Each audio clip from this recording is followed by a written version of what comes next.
Great. So this is a perfect opportunity for those of you who are planning to sit the exam later this year or maybe next year to gain some helpful insights from people who passed the exams, who've done the hard work, and who know exactly what kind of strategy works and what other things to adopt to sort of remodel their success. So I would encourage you guys to listen to the speakers today, and feel free to post your questions. If you can't ask questions directly, then in the chat session, just put the question and we will ask on your behalf. So with that, without delaying much, I would like to invite Dr. Chahna, who has passed the exam with some superb scores, and so I'll let her describe her own journey without without making it a bit sort of distasteful. I want her to really say exactly how she did it and what were the challenges and how she overcame those challenges. So thank you, Dr. Chahna, for joining in today. Hello, Please, sir. hi, how are you? Good, sir. Thank you so much for all your kind words. And so, yes, I'm very glad that Akamedics has been with me since almost 2 years. Even for my part one, actually, I had taken the detailed course, the CPC course. That was what it was called 2 years back. So that really helped me a lot because all the recorded lectures actually gave me a lot of insight about what are the important topics, how to, prepare for it, and it was a very useful course for my part one. And especially I would like to say, at before my exam part one, I had like a cherry on the top with a crash course by Dr. Dikshita and Dr. Amrita. Amrita. That was excellent. I mean, I cannot thank them enough because just 2 weeks prior, I think we had got that course details, and I just followed it diligently to the T. I mean, whatever they taught during those lectures, their presentations, their slides, it was really a game changer for me. So that set me up with Akamedics for part one, and then I went ahead for part two, and I took their Vivas, which is like something non-negotiable if you're preparing for Edaic 2. I mean that we have to do it with Akamedics because the way they take the Vivas, I mean, I still remember I had one special Viva before the exam by Dr. Danish, and all I told him was that we've had sessions with Dr. Amrita and Dr. Dikshita, and it was borderline lethal. Okay, I mean the way they, they No, prepped us, sometimes yeah, literally lethal. I mean, I overdoing remember being so blank. Dikshita or ma'am asking the me same simple mind connect cases, and I used to this always wonder what this happened. Why can't I farming and understand? using But around then I the think towards the end, the article that you shared for clinical, it was just very, very good. And I owe my entire Edaic part one, part two to Akamedics. There's no second thought. But yeah, Thank I you. mean, everything from the beginning was really helpful to me, sir. And I had told Dr. Dikshita also when I joined part two for the Viva that part one was immensely helpful, and the Vivas were excellent, especially. And what we needed was just 2 days before the exam, the Viva with Dr. Danish, because sir was there to just calm us down. And he told us, don't worry, you all will be fine.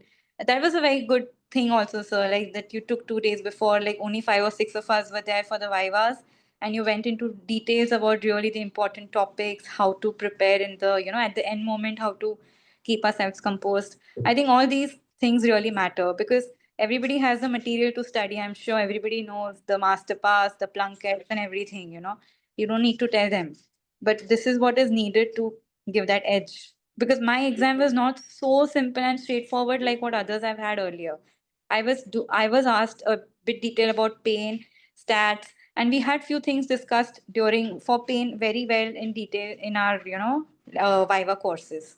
So yeah, for me, this whole academics thing for was very, very, very extremely helpful for the EDAC part. And now, especially that support that you're providing for GMC is also nice. Getting the registration part. So it's still way beyond. And yes, I had a study partner that made things very easy for me, which was again suggested by Dr. Dikshita and Dr. Amrita. that you should have a study partner because it helps you, and it did help us a lot, both of us. She was also with Akamedics and both of us cleared. Dr. Niha was there with me and we studied together. After the lectures, after the 5-hour Vivas, we used to sit and discuss what Dr. Dikshita and Dr. Amrita has told us to study and again prepare before it. So yeah, it really helped both of us, and especially for me, it was a real game changer. And I especially wish to continue the path ahead. I'm planning for either FCA or FRCA. Let's see how things go. But yeah, I need to say, Dr. Amrita, thank you. As I told earlier, I mean, you and Dr. Dikshita, you all had really lethal vivas. We were really scared what is coming on us. But yeah, those vivas made us very prepared, and we used to literally study very hard because we thought that okay, we need to know this. Yeah. I today also I got a feedback. Hi everyone. Today also I got feedback that everyone peers of like are so much scared about you. I told that's high time I should change my personality. Honestly, I have no such thing to scare anyone. I literally want like everyone should read. Maybe that Yes. was my expression are like that. Nothing else. No, I mean, like if we knew about ODC, I mean, it's ODC. Everybody knows about ODC. But the way you put that question in front of us, you never asked us about plain ODC. You just started asking us about, tell me about myoglobin curve. I remember in one of the Vivas, you said, what do you want me to ask you? And I think I said physics. And then you said, okay, I'm going to ask you a very simple question about ODC. And I was like, okay, good, I know. And then you're like, tell me the differences with myoglobin curve. And I'm like, oh no, I mean, this is the last part, which I thought, okay, I have to read this. But then I realized, okay, this also has to be read. This is something we would come to know only if we are attending this. I mean, everybody is going to read the books, but when we attend the Viva, this is the advantage that we got. Yeah. So Was your mock Vivas very? Quite. How did you compare them with your real exam? Were they quite So similar, or yes, were quite they? similar because first of all, first 2-3 vivas, I was just not comfortable to open my mouth. I mean, I was worried how I'll answer. And that environment, even though I knew Dr. Dikshita and Dr. Amrita from the previous vivas, still, whenever they asked us those questions, it was always like a new examiner coming in front of you, which is very important because Edaic has almost 8 examiners. And the way they conducted the viva, I found it really close to 90%. It was really like almost mimicking the whole entire simulation part, So that's what I said. For part 2, your vivas are just non-negotiable. People can do things they want, but for the part 2 part, vivas is a must do. What was the most challenging thing in your preparation? I mean, we are all professionals who have got family responsibilities and lots of other things. So, what was the most challenging for you in your preparation? So basically, my husband moved to the UK 2 years back. So 1 year back, I moved with him with my daughter. So that 1 year was shifting and preparing for part 1 and everything at the same time. And then again, coming here, figuring, how to set myself in this environment, doing everything from scratch, which somehow, unfortunately, I was not used to doing.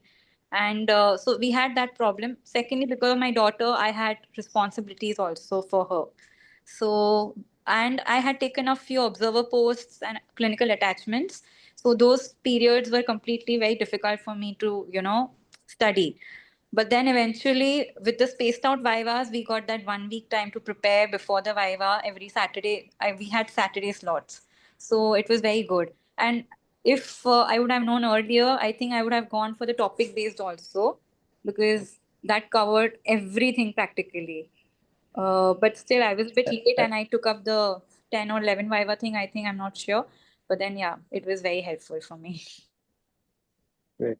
I think what I would like to do, if the audience want to ask a question, please feel free to ask the question directly or by unmuting yourself. That might be probably much more interactive. Dr. Amrita and Dr. Dikshita, if you want to add in anything, please do. And good evening, by the way. Sorry, I didn't realize everyone was online at the time. Hi, Dikshita. Hi, Dr. Amrita. Hi, sir. Good evening. Good evening, everyone. Hi. First and foremost, Good evening. Good evening. a big congratulations to Dr. Chahna and all the successful candidates over here. I mean, yes, of course, the amount of appreciation we got from Dr. Chahna is really, I mean, that has made our day. And in fact, every day we're getting such appreciation. And in fact, it makes our, it gives us a lot of energy to continue further. And every day we get a lot of feedbacks from the candidates saying that, yes, the mock sessions were really useful. And, in fact, the main session was the examiners. In fact, yesterday, a couple of candidates told us that, the examiners were very helpful. They were giving us hints. And you're like, yeah, I think that is what we wanted you to feel in the main examination. So, yeah, I mean, I do agree. And we also learned a lot through this course. No, And, I especially like Dr. Dikshita. One thing about both of you is, like, I remember after 4 or 5 sessions, we had a particular batch of people, and y'all knew us, we knew y'all, and we were really glad that the kind of topics y'all chose, the kind of article links they all gave, the effort that goes behind that is extremely useful. I mean, we were so happy to get that kind of thing from y'all, which is something avoidable by anybody. But then the way you put in effort, you found the article. In fact, I remember you and Dr. Amrita even marking the articles with the important things. So we don't lose time in wasting, wasting reading the non-important part. All this really goes a long way. Yeah. For us, it was completely very... agreed. Completely agreed. Because I will. the level of... Yes, sir. I was just I'll just add on to the effort part that Chahna has just mentioned. I was getting some messages in UK from Amrita about please share such and such resources, and I started sharing it to them, and then realized it's about 10 p.m. in UK, so that must be about like 3-4 in the morning in India. She was awake 3-4 in the morning in India to prepare for her lecture next morning. I mean, she would have started a lecture around 11 o'clock, and she was awake until that period of that time at night. So you can imagine that the kind of commitment and drive these two have, they with all their duties and responsibilities and busy lives, professional and personal, they just, I don't know how they do that. It's just unbelievable. Thank you, sir. Thank you, So sir. it was very much noticeable. And again, I said, like, before part one, I think I really owe that crash course to both of them. And I remember it was so, I remember getting messages from Jitesh that tomorrow is the second part of the, crash course. And then I see different slides and the way they prepared and told us that this is important. They want to ask this. Trust me, I don't know, was it my luck or anything and everything together, but it really, everything fell on the right place before my part one too. So it was, for me overall, it was a very good experience, and it continued even now. So yeah. Yes, And I since used you've mentioned, so you just say one I used to sentence say, Dr. Chahna, you always used to be very bubbly because you never used to switch on your camera, yet used to be very bubbly before you give any Viva. So, what I be always me and Dikshita talk, she has a lot of knowledge, but sometimes when she comes before us, somehow she's not able to express. So, that was the thing we Yes. used to do. But over the time, you overcame that thing. So, we were very happy about that. Yes, I couldn't open my mouth for 3-4 sessions. I was so overwhelmed. I mean, like, I was wondering, can I do this?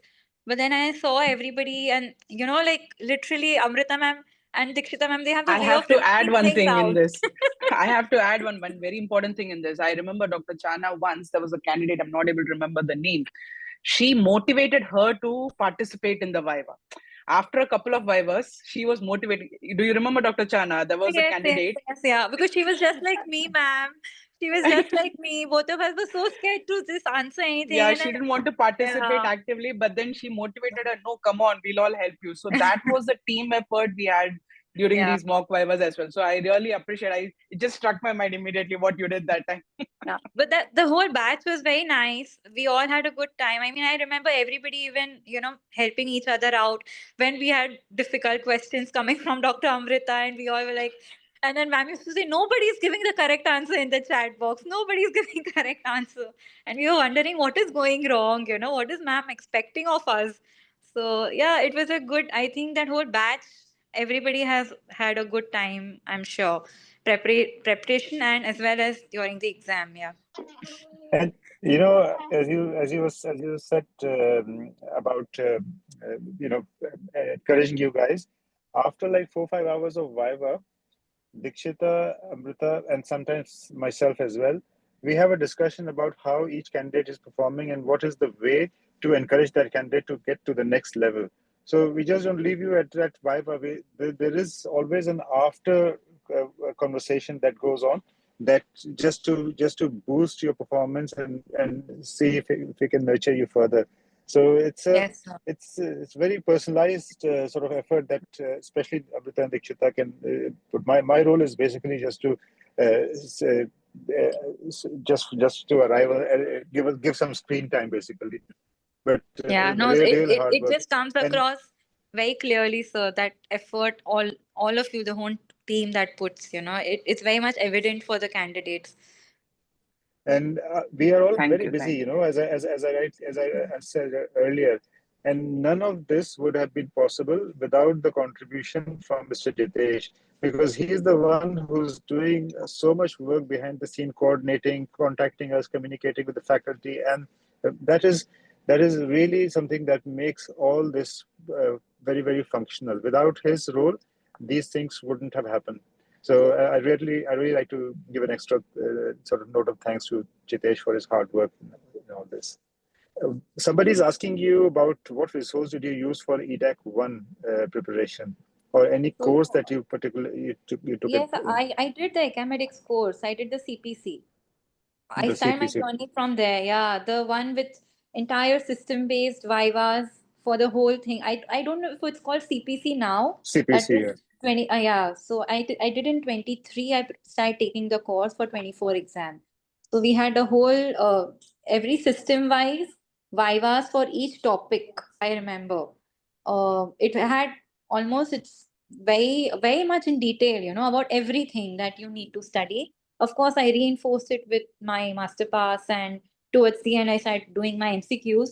But then there are a lot of wrong answers in that book, which I figured out after attending the, course, that the answers are not right in the book as it has been, people have been following. You know, to sculpture something, there are two things that are important. One is filling, making a mold, for example, making a mold just to fill it with knowledge. I'm giving a similar analogy of how you guys are sculptured. So first thing is to fill you in with knowledge. That part of filling you in knowledge, CPC is a perfect course for that. It will give you immense amount of knowledge. But finally, just knowledge is not enough. Chiseling you, sculpturing you to get the right shape, to get those details, those skills, that comes with the mock Viva course. And that is where Dikshita and Amrita are extremely effective in giving you those pointed suggestions, how to improve a particular answer, how to make it work. So there are courses which you can take just to improve your knowledge, enhance your knowledge, but that is not enough to pass. Then you have courses which will shape up your performance, your skills for the Viva. And both of them are important. You can't just think that I'll do just one and get through it. It's Yeah. equally important to get both of them right. CPC is very useful, sir. CPC was very useful because entire system-based Vivas were there. The lectures, recorded lectures. I think the other two doctors, I don't remember their names. I had that version in which they were telling us about entire topics, and then I had written down notes about how to, prepare for the questions. And yeah, the crash course is just the cherry on the top, sir. Especially for me, it worked very well because just before the exam, it was a very nice, revision, and it reinforces when they talk, and the values, the numbers, all that just reinforces when somebody is talking in front of you as well. So it helped me The immensely. crash course you're talking about, Dr. Chahna, which crash course you're talking about exactly? Edaic 1, ma'am. You both had taken, you and Dr. Amrita, you all had taken a crash course for Edaic 1. Okay. The premium course. Okay. Yeah, Edaic the 1. premium course. Yeah, I think it was called, it was said crash course or premium course. I don't remember. Last year, September. Yeah. You all had taken Okay. like 3 weeks before the exam. Yeah, that's the And premium course. yeah. It was very useful. Yeah, because I had literally taken some screenshots of the slides you had shared. And all I did was I just revised that before the exam. Perfect. Well, congratulations once again, Dr. Chahna. Thanks, And Thank you so you much. initially mentioned about help with the GMC registration. Yes. That's not all. We will offer you support even further from there for job interview preparation. We also conduct mock interviews. So there are some recorded interviews as well. But if you do get a shortlisting, let us know, and we can give you some mock interviews as well. Yes, So definitely, sir. Yes. Yes. Perfect. Thank you so Thank you much, so much sir. for And finding thank you, time. Dr. Dikshita and Dr. Amrita. Thank you so much. Congratulations. Thank Really you. good. Congratulations once again. Thank you, sir. Thank you. Thank Anyone you. want to ask any question to Dr. Chahna so we can give them a time or we'll come? Certainly. You can unmute yourself and ask a question before she logs off.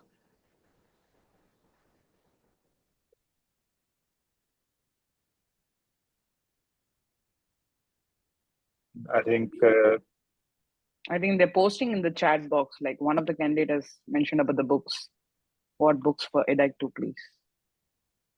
Books for Edaic 2 is Masterpass Plunkett and a little bit of podcast and Barker if I had time sometimes.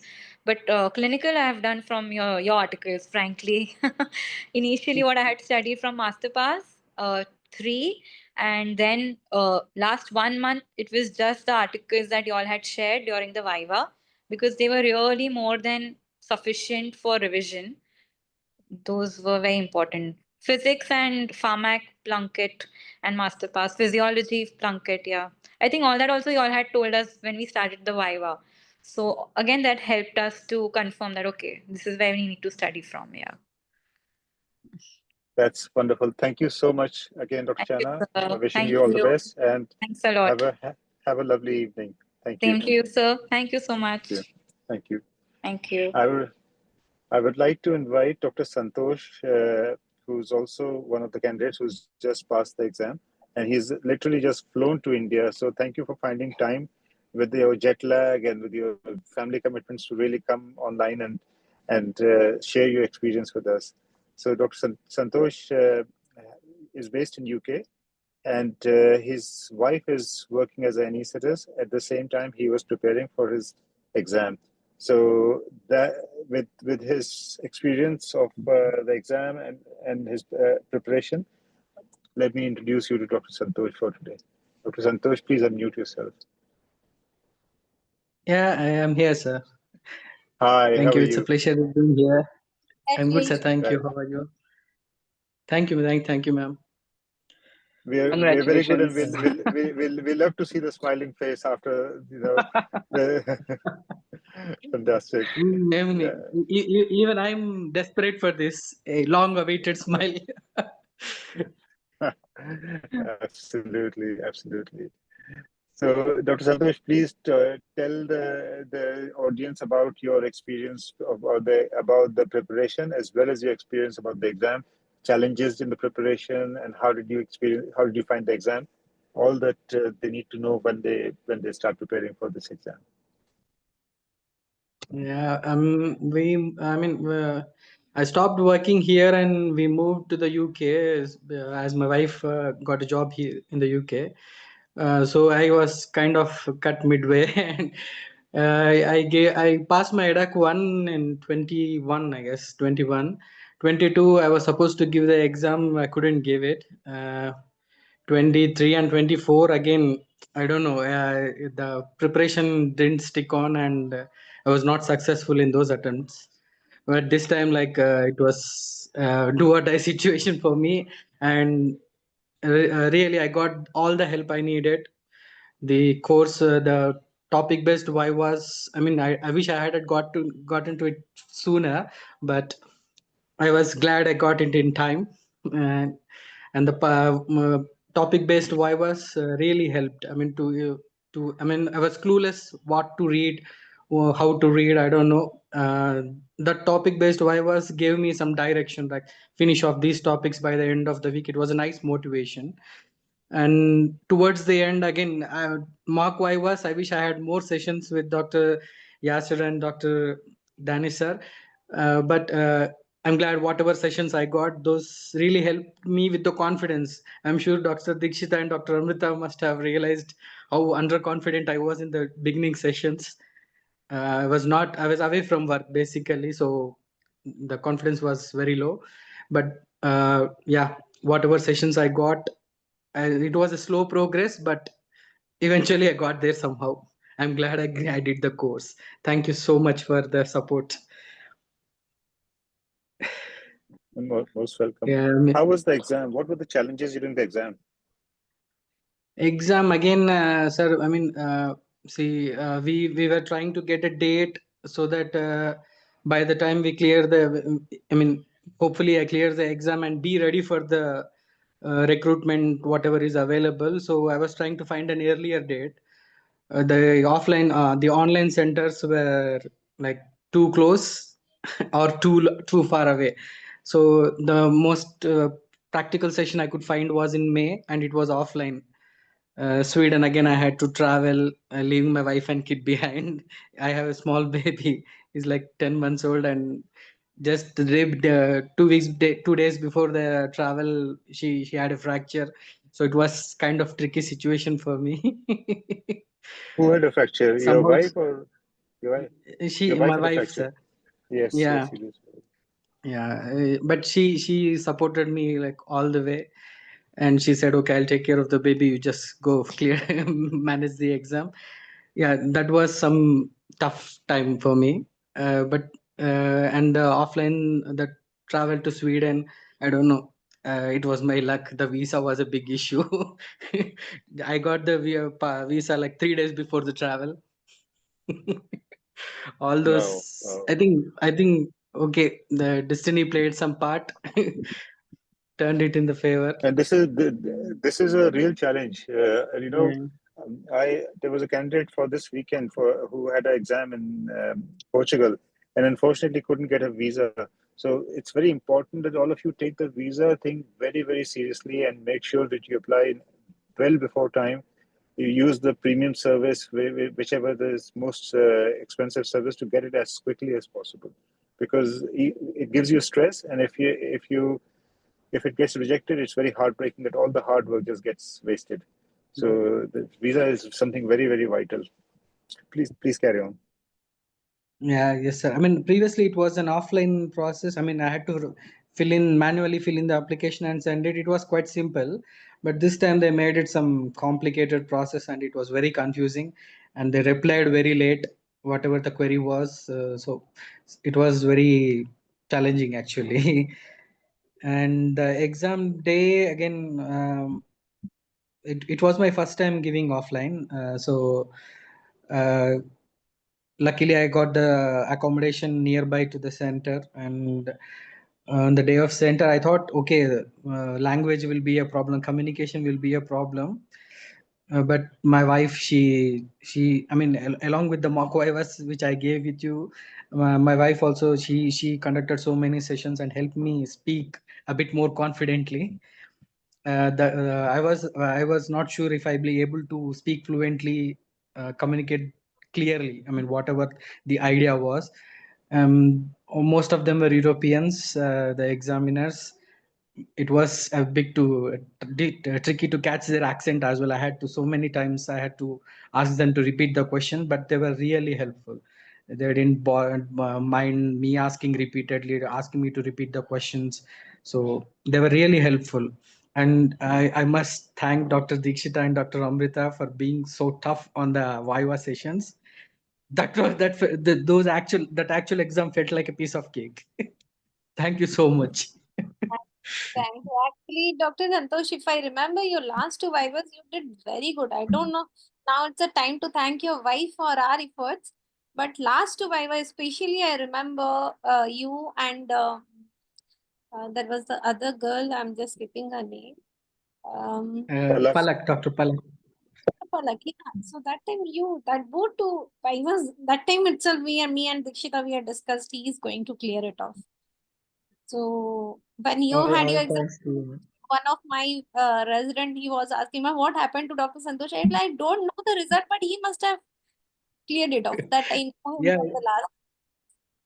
I spoke to him, ma'am, on the same day he called me, and yeah, he mentioned that. I'm glad he also cleared. I'm in the process of talking to him. That he clear, that we both knew you will clear because you are very good towards it. Thank you. Absolutely. Thank In you. fact, as Dr. Amrita and rightly, yeah, we never see what actually he went. Like he only coming up that he had some separate session with the wife. Lucky that his wife is also anesthesiologist, so he could help and because he was yeah, so I good. remember. Exactly. He was out of practice for some time, I think because of the shifting, and also he was primarily earlier in obstetric anesthesia, if I was not wrong, right, Dr. Santosh? Yes, sir.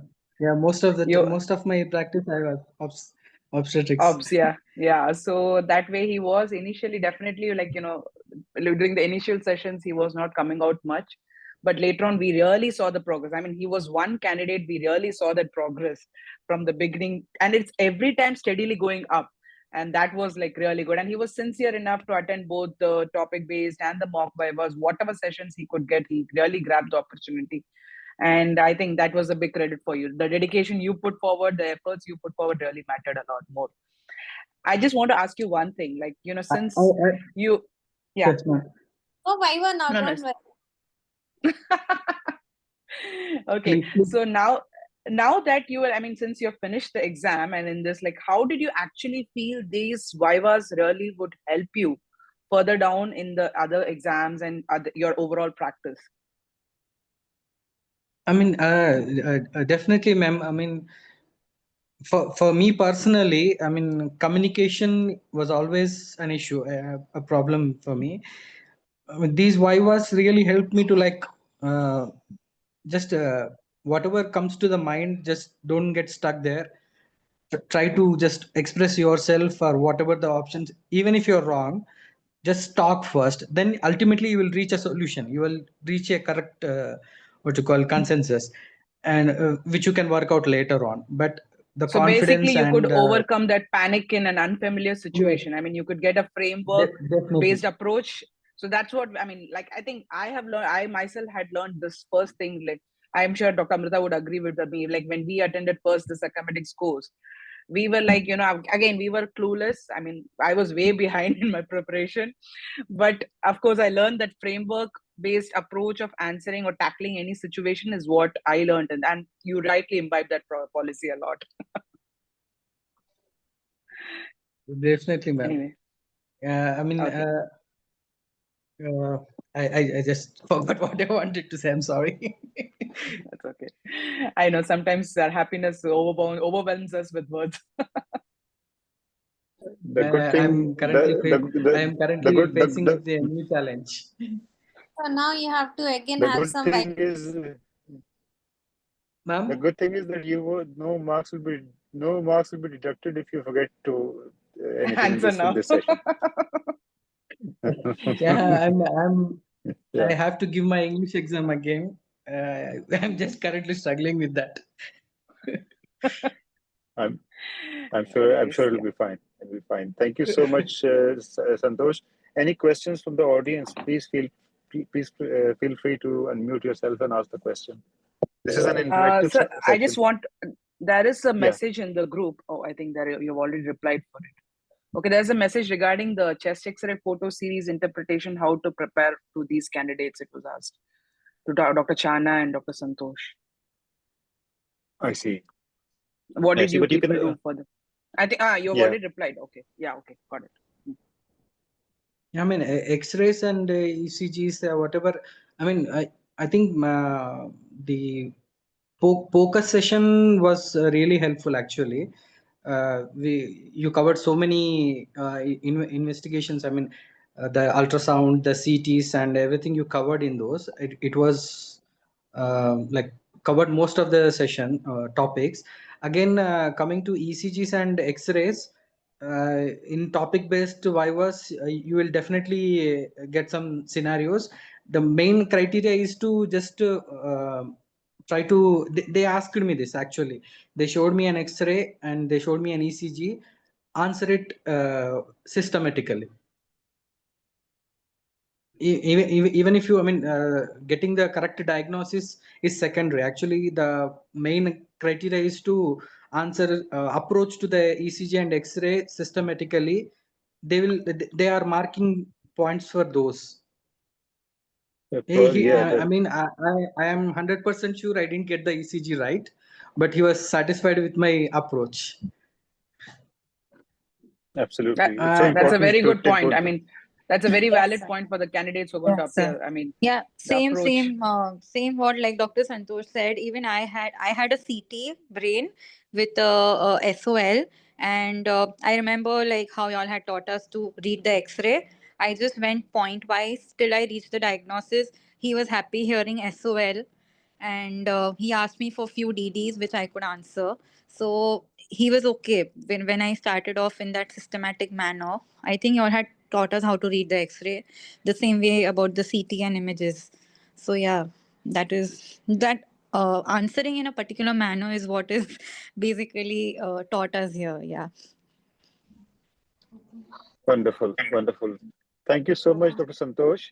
If you would like to Thank you, stay sir. tuned, you're more than welcome. But I know you're on a family vacation, family holiday, so I will not insist on you to stay online. Enjoy the time and the festivities with the family. And Yeah, but thank you so much for finding time to come and join us in this session. definitely, sir. And I must, I mean, once again, I, with all my heart, I thank you guys. Personally, it was such a great help, and forever grateful to you guys. Thank you so much. Thank you Really, so much. yeah, we really appreciate and The, understand and value your words. This is what keeps us going. You know, this is is the this is effort what must we be applauded, sir. That is surely a tremendous amount of work. The amount of times in those sessions you guys repeat the answers forever. How many number of times? If somebody didn't understand it, you once again go back to it and explain it clearly. I have seen it, and really thank you so much. most welcome, and Somebody has all the asked, best for all the future too. Yes, Samta. so somebody Somebody's asked. asked in the chat, pain medicine will be a section for everyone, right? So kindly suggest a comprehensive material for the same. Pain medicine. I mean, BJ articles were really helpful, ma'am. There are quite number of articles in BJ. Yeah, you guys shared most of the articles, ma'am, in this in the group actually. That will cover most of it. Perfect. What do you suggest to read and revise for last 15 days? Wow. For last 15 days, what do you suggest to read and revise? Mock Vivas. As in facing mock vivas or Yes, yes, sir. listening to the facing No, the no. vivas. Face as many Vivas as possible. You rightly said, One-on-one sessions.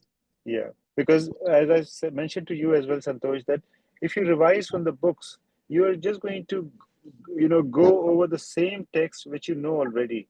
But if you face the mock vivas, that will that way you will pick out the gaps in the knowledge, things that you do not know about that topic.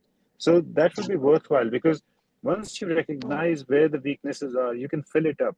But just 15 days, just covering layers and layers and layers of reading over it won't help. You need to find those gaps and fill them up in your knowledge.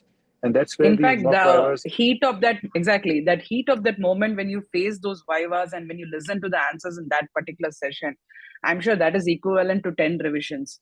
I remember, like, this is from my personal experience, when I faced mock vivas to Dr. Yasser and Dr. Danish, that time the answers which was discussed in that viva, it just remained forever.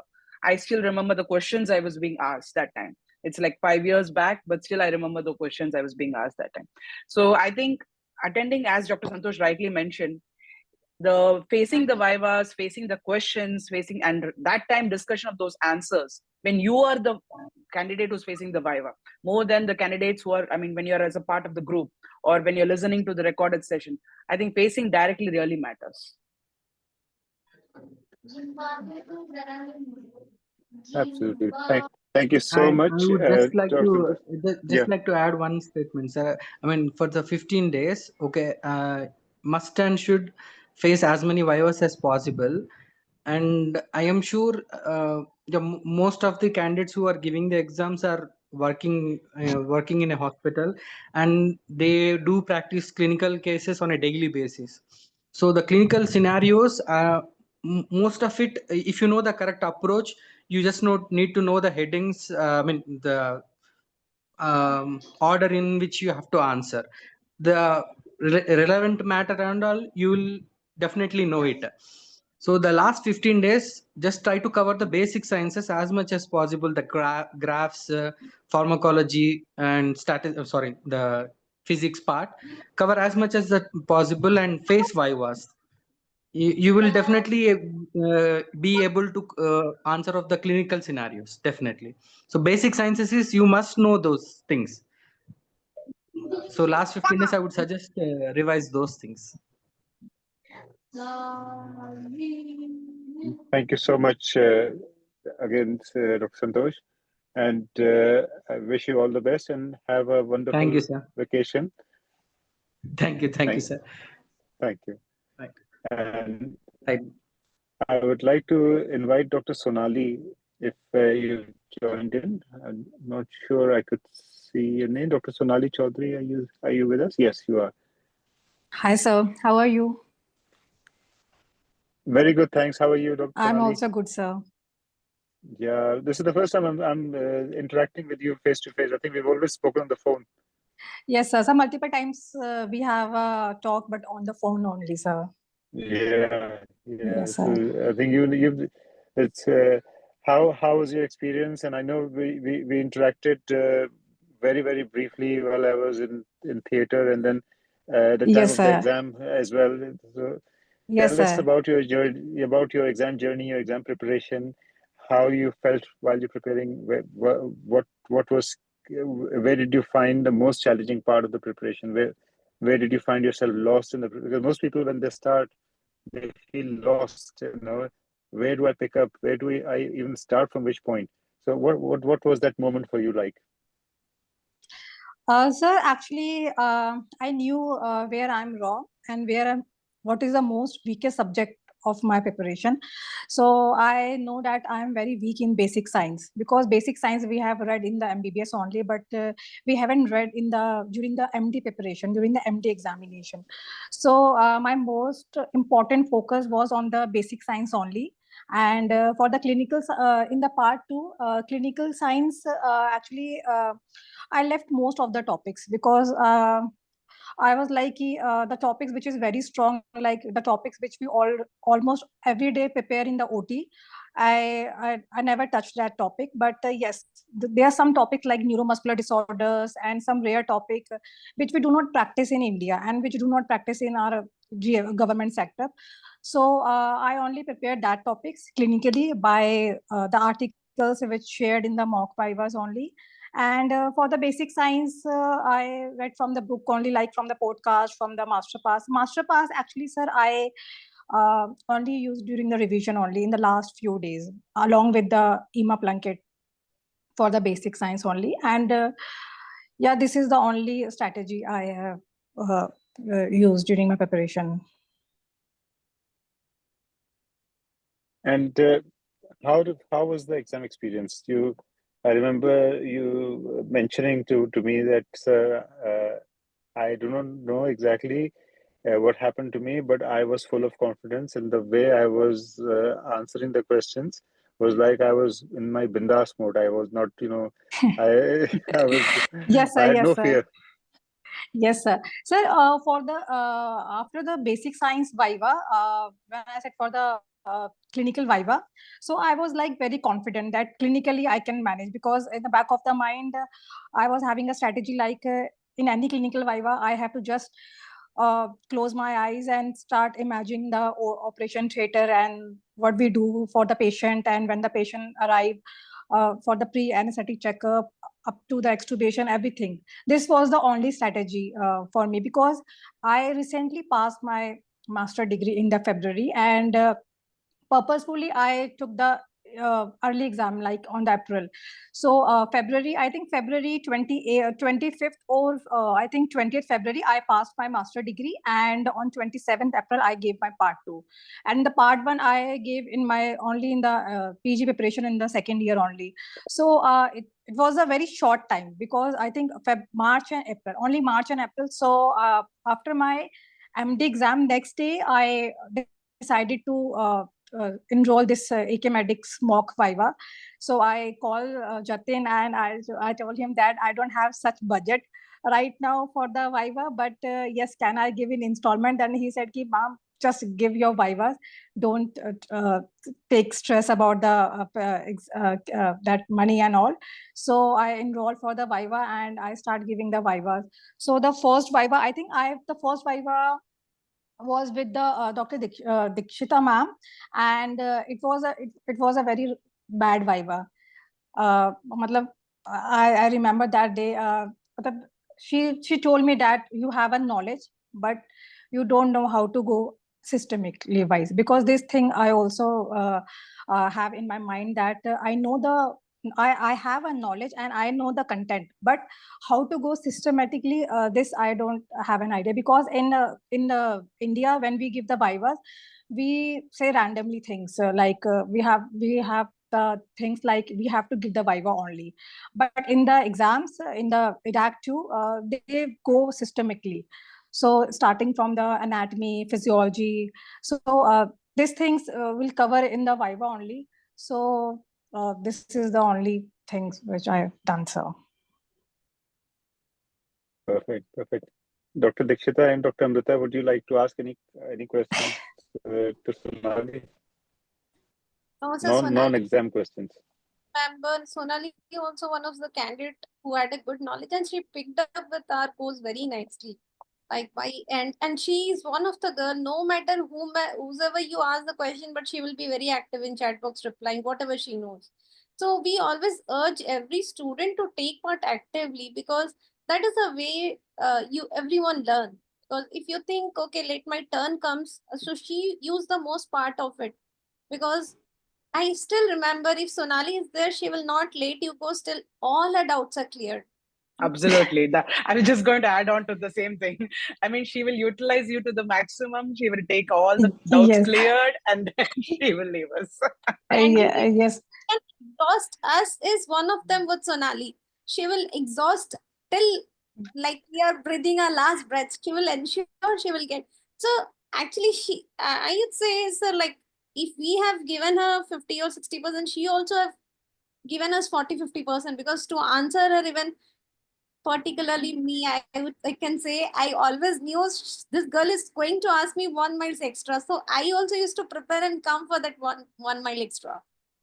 So I think that is how it should be. It is not just because of paying and coming, answering, not answering, this is very irrelevant. But the journey of learning, and it's not just one way, even two way.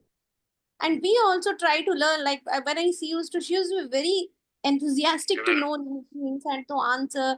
So this all, I always admired her for the same, that she's very enthusiastic. Yes, ma'am. I remember that whenever you ask questions to someone, I have an urge to answer that question, even if that question, if the answer will go wrong. But one thing I really like about you, ma'am, when during the explanation, you was like, there's one girl who said this thing, but this answer is not right. So I was like, thank God she didn't take my name. But this is a very nice thing, that I know most of the answer which I gave was wrong, but it was like this helped me participate in the mock Vivas, because, and I remember that I asked so much of doubt, and one day you said, Sonali, let me finish all the Vivas, then I come to your doubts. Don't worry, I'm not going anywhere. I will clear your doubt. So these things, actually, ma'am, these things actually help me in a way, because whenever I was like, on Saturday, I have to give the Viva. So on the Friday, I make the list of the doubt, because Saturday is the only day which on which I can clear my doubt face to face. So on the Friday, I made my doubts. This is a doubt I have to clear during the Vivas. And I write the points that ma'am have told me in the last Viva that you have to go systematically wise. And because I remember that you gave me a topic CKD. So CKD was the favorite topic because this topic came in the MD Viva also. So I was very confident with the CKD, and you gave me a 2 minutes break. After break, we will take this Viva. So I was prepared that today I will impress Amrita ma'am with the CKD and all this thing. But when I start talking about the CKD, I know I went into subsystemic approach, like cardiac. From the cardiac, I went into the liver, and from this that is the very wrong way to answer any question, even if we have a knowledge. So after the Viva, you told me how was the Viva? Then I said, ma'am, I thought I'm very good in CKD, but I'm not. Then you told me how to go systemically wise, and you have to prepare systemically.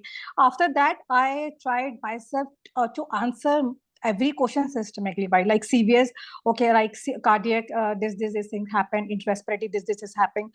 So due to which help us to clear our doubts and go systemically wise, because this is the only approach which is very relevant for the exam also, ma'am. I will tell you two things here. First, the reason, it's not explanation, but the reason why I used to tell what wrong, like one girl has told like this is the answer, because when you are preparing, the level of maturity you have, even your fellow has the same level of maturity, or maybe plus 20, minus 20. They might be thinking the same, but they're reluctant to write. So if it disclose, that means they also do understand our way and the direction of thinking was wrong. And that time, that itself, at least you don't know what is the answer, but you know this is not the answer. Yes, ma'am.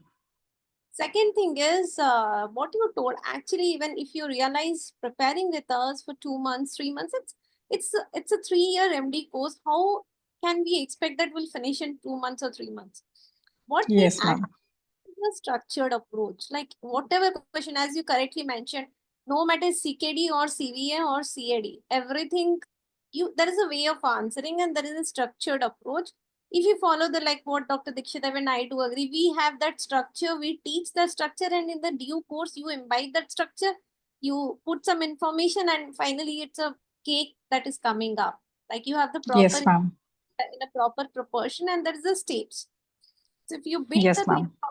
ultimately your cake is going to be fluffy and nice. That is what it is. Yes, ma'am. Even ma'am, actually I'm very weak in regional anesthesia. I know this thing that I'm very weak. Even you have told me that Sonali, your regional anesthesia is very weak. You should attend some some conferences or some CME, because most of the questions on regional anesthesia went wrong. So last day I just revised that regional anesthesia videos and took the screenshot, because my exam was in Istanbul. So I was like, during while flying to the Istanbul, in the flight also, I was just only reading that screenshot for the regional anesthesia, and they have asked me the facial Aka block. Same like the same way you have asked me in one of the Viva. They have asked me 3 in 1 block. And actually most of the stuff is like same. Like you ask in the mock Vivas, they will ask the same things, but actually the anxiety level is more in the exam Vivas. But yes, you actually you drill us very well. I remember that we scared from you, but we never scared from the Dikshita ma'am. Actually, after Viva, actually I had a chat with one guy. I don't remember his name. Actually, that was my first Viva. So actually we had a chat that ma'am is very strict. Is this the way exam is going to happen in Edaic? Kata, no. Amrita ma'am is very strict, but don't worry, you will clear the exam. She is very strict. No, actually, maybe the moment you're in a government college, and you know how that classical image Yes, ma'am. on with me, but I literally try to come out of it. But on the other end, I feel like if you're facing a strict examiner and the main examiner are good, yes, ma'am, then easy transition maybe. Yes, ma'am. You will get you get all sorts of examiners in the real exam. Some can be very, very friendly, but not give you would give you enough marks or extremely, I will harsh. think But so that is, it's important that you face all sorts of after exams. after one of the Viva, Sonali messaged, I think called Jitesh and told Amrita ma'am ne meri tote uda diye. That means in English is what how do we put in words like Yes, I remember. I actually I texted him that I said कि यार ma'am तोते उड़ा देती है viva में, ऐसे करके मैंने उसको मैम मैसेज किया था. I remember. then Jitesh called me and told ma'am be a bit soft to Sonali. Actually, ma'am, For yes, ma'am. for the benefit of the other candidates, I just want to ask one more question to you, Dr. Sonali. What additional resources did you prepare apart from the material you got from the course so that it can be of help for the other candidates who are going to appear for the exam? Ma'am, actually, there's lots of resources for the exam preparation. Actually, I have made the notes and I prepared from my notes only. The notes which I used during my MD preparation only. So for the Edaic 2, for the basic science, I read from the podcast 1 and EMA Plunkett only. I practiced graph multiple times. As I was like, I'm an MBBS student and I'm making the graphs. So my whole notebook is full of graphs. I prepared graphs so well that they haven't asked me any graph. But I insisted, ma'am, can I draw one? Can I draw this graph? She said, okay, you can. So that is an oxygen dissociation curve graph.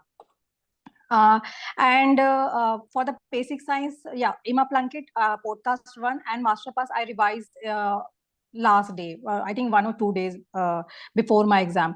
For the clinical Viva, actually clinically, they asked me a good question from the ICU.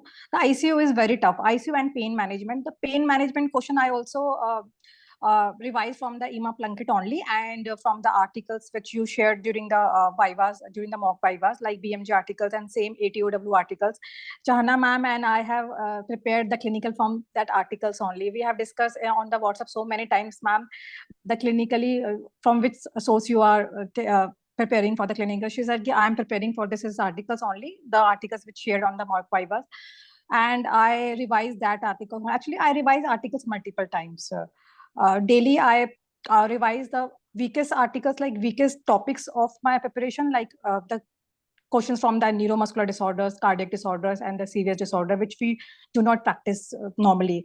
So daily, I revise that topics, but daily I revise that basic science, because basic science was very weak, because I knew they will fail in basic science with 1 or 2 marks, and I don't want to be that candidate because it will affect my preparation. So daily I revise the basic science, and daily 1 or 2 topic which is very weak I revise multiple times in my preparation, in I think in 1 or 2 months.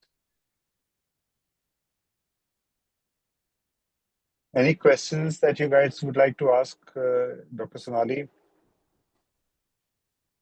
Please feel free to unmute yourself. It's best to interact in sort of audio form than in written text.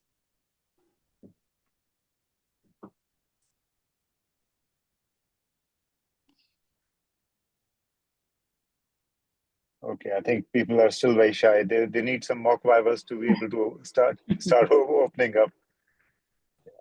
But thank you once again, Sonali, and so nice of you to have spare time to come and join us for this session and motivate not just the faculty, not just the candidates, but also us to carry on this show for as long as we can. It's really, really so fulfilling for us to hear the good words, the kind words. I'm getting WhatsApp messages as the session is going on from other candidates who, successful candidates who want to come in and want to say their words of gratitude for the faculty. So we'll try and accommodate other candidates as well. And this session might go a little bit longer, but we'll try and make sure we hear and everybody's story and everybody's word of gratitude for the faculty. But thank you so much again, Dr. Sonali. Have a lovely evening. And if you'd like to Thank you stay so tuned, much, please sir. do. If you want to Thank you so add much, in ma'am. any point. Thank you, beta. Thank you so much, ma'am. Actually, one of my senior, I think Dr. Palak, she's my senior in medical college. Yes, she lives in Amsterdam. So I texted her that, ma'am, join Akamedics. mock Vivas.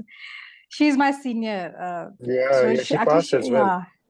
Yes. So I think her exam is I don't remember. She passed. June, She passed July. the exam. Okay. She's already passed. Yeah. She was supposed to join today's session, but somehow I missed allocating her a slot. So that's why it's my fault that she's not here today. If maybe we can share the link with her, and if she's free, she could join us this evening. But, okay. Thank you, sir. Thank you, ma'am. Thank you so much. Thank you so much, and stay tuned if you have time. Okay, sir. Thank you, sir. Thank you. Thank you. And I'd like to invite Dr. Niha. Sorry, apologies for a little delay. We're running about 15 minutes behind our expected time, but this was expected because when such sessions happen, it's not just facts, but it's emotions that come out, and they can't be rushed. Emotions take time, and that's why the sessions go a little bit longer. If it was an exam Viva, I promise you I would have done it by the clock. But such sessions, with a lot of emotional aspects attached to them, they will overrun, unfortunately. So, Dr. Neha, if you're online, please unmute yourself and please share your story with us. Yes, sir. Good evening, sir. Good evening, ma'am. Yes, I would agree. The emotions, I was very overwhelmed the moment I got my results, and I messaged all three of you long paragraphs. And first of all, I think words would do not no justice, sir and ma'am, for whatever you've done for me. I couldn't clear my exam last year. This wasn't my first attempt. And as I messaged you also, I would like to give a bit of my backdrop because I have been out of work for 2 years now. I moved with my husband. He was also an anesthetist, and he had also joined Akamedics, the mock Vivas, and he had passed Edaic. So here I was with my 2 little kids out of work and trying to prepare. And the only difference which I made from my last year preparation was joining Akamedics, and I gave 6 mock Vivas. And those intense 1.5 to 2 months made the difference, because I think everybody is using the same resources, same books, everything is just the same. It's just I knew something I had to do different. And yes, I had an amazing experience. I had 1 Viva with Dikshita ma'am, and rest 5 Vivas with 4 Vivas with Amrita ma'am, and 3 days before my exam I had Viva with Danish sir. And yes, I could get 72 out of 80 marks, so I was very happy with my result. Fantastic. It is a very gratifying experience to not just pass but to score well as well. I mean, I can imagine the happiness that it has given you and your family. It's an investment of the whole family, not just one person, to get through this exam. Yes, yes, no doubt. Fantastic. But don't stop here. Now that you've crossed this level, with all this knowledge, finish as many exams that you can, because that's very important. This knowledge is difficult to assimilate or to hold. So it's important that you use it as quickly as possible to finish the exams. That's right, sir. Yes. Dr. Neha, like last year you had prepared and you had appeared for the exam. How was yes, your according to you? Like, ma'am, my performance last year, according to me, ma'am, the exam, even then I was very minimally prepared, not up to the exam. I missed clearing by 6 marks. But the level of the exam seemed, it made me feel that I wasn't up to the mark. It didn't feel as if, where is the questions coming from, or what is this exam? It didn't feel at all. They asked me such basic questions, the anatomy of autonomic nervous system and ECMO and all of very basic, where while I was giving the exam, I realized I am still not eligible to pass. I shouldn't be passing this exam. So you mean in 1 year you try to improve your content as well? Yes, a lot, ma'am. Yes.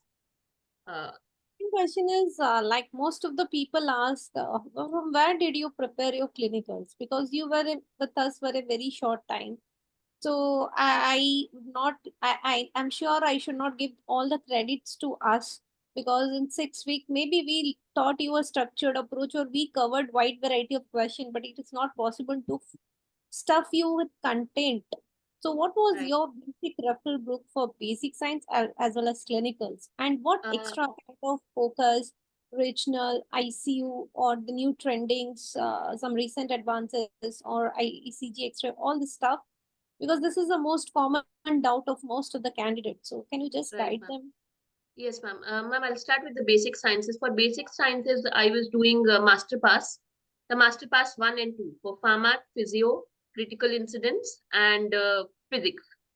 And then I made for most 75 parts of it, I made notes because making notes, it is easier to revise in your own handwriting. Because somehow I don't know if I could say it, at my age, I cannot remember very well. I am still not a freshly passed out, so I think some senile degeneration. But I needed to go through it again and again and multiple times, because even whatever you do, Bohr's equation and Fowler's equation will eventually get mixed up. So everything. So that is why I made my own notes and revised again and again. And for clinical, ma'am, I went for the Master Pass 3. It's the Krishna Chetty, the author, which is it has got cases. And for recent articles and ICU, and another major clinical part was from the 6 Vivas that all of you had taken. There were multiple articles sharing and all the latest articles, because I remember again and again you had emphasized on the GIP-1 analogs and semagliptin. They had asked exactly the same thing. They couldn't get over the GIP-1 analogs. So, and the ICU topics, whatever you said, all the faculty was, because in all the sessions we were asking all of you that what are the ICU topics. So whatever list you gave, then going through the BJ articles and ATO2W. But even in the articles, ma'am, which you had given, you had very graciously underlined, because we were in the very last moment we had joined you. So we couldn't have the patience, or I would say the anxiety level would go up if the article was too long. So I just went through all the underlined parts. And again, I tried to make a short note of it so that it is easy to revise. So you felt the examiner were very deep, like the level of knowledge needed for this exam. How would you rate the superficial or the variety of the questions, as well as the depth of knowledge in each topic? Ma'am, I wouldn't say the depth of knowledge, but rather the expanse which matters solely. They didn't go very deep. Sorry, ma'am. Just as you mentioned about GLP-1, so I'm sure you would not have found it in MasterPass. No, right? no, ma'am. It's a very rare. Yes, ma'am. The book. So the question is, suppose if like about GLP-1, did they ask the entire article on the depth that we had discussed in our mock Viva, or it was very superficial? Ma'am, very superficial. They asked which GIP-1 analog, and then what class of drug, what is the mechanism of action, and then which you emphasized, how many hours should it be stopped. That's it. They didn't go further down. There's nothing that the expanse is no. And for other topics, ma'am, as well, even for the clinicals, ICU, nowhere did they go to such depth. And you would, that after giving exam, you would imagine ki ye kahan se pooch liya, you know, how did they ask this? So they didn't go into depth for every topic. But they wanted to test you if you're aware of the latest thing that is in the topic. Like definitely, ma'am. Yes, ma'am. And also I would like to clear out about statistics, because I was very apprehensive about statistics, and my husband had advised that why don't you go through stats, and it was just 3-4 days, and I didn't go through statistics, and then for full 15 minutes I was asked on statistics, but then again it was such basic statistics, just the basic that we go read in PSM, the class of the ordinal, nominal, but because of the stress and anxiety, I did blurt out words, prospective, retrospective. Even then, they didn't go into details, but statistics was one part that I missed out. Actually, recently, almost 25 days before, we had a like a proper class on statistics where we took a master class kind of thing for I saw almost that, ma'am. Yes, yes. was recorded. Yeah. So we thought, why not, if we are like helping out in all arenas, so why to leave one thing? So I now think in the last let's say 10 years of Edaic, whatever statistics was asked in those last 10 years, the equivalent amount of statistics was asked in the last month itself, or last 1.5, 2 months. Because, Probably. yeah, it's something that is very, very rarely touched upon. Very, very few questions. But I think they somehow developed a new love for statistics and started asking. 15 minutes is a long time to cover for a stats portion.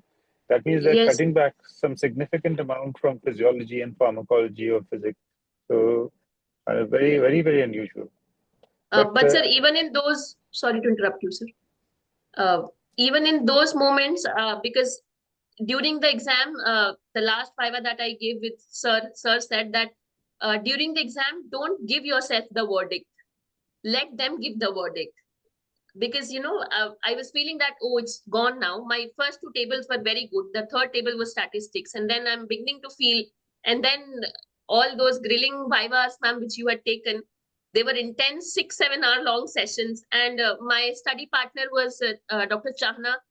And so today, I would also like to acknowledge her. I have thanked her many times. But as you say, ma'am, that Dikshita ma'am was your study partner and you mentioned her so many times. So same has been mine and Chahna's journey, reeling through it all. So actually, people don't understand. They feel, even when me and Dikshita, we joined together, we also she was very much apprehensive, especially that she has read more, I have read less, maybe will not be in the same pitch or the frequency. How do you match? But when two people study, the best part is my weakness used to be her strength and her weakness used to be our strength. So right. the topic in which I used to be weak, I used to ask that you read and teach me, because if somebody teach you, it is, then maybe that fear of reading on your own, that goes away. Yes, So yes. No, ma'am. way better than struggling alone. Definitely, definitely, ma'am. And it's very essential to we used to give each other targets of any which way, maybe some over ambitious targets that we would study and revise 7 topics. We would barely do 4 or 5, but at least we would stretch each other that if I haven't studied, if she has studied, then So it was, I think, apart from Chahna, if I wouldn't have had a study partner, I wouldn't have been able to clear it.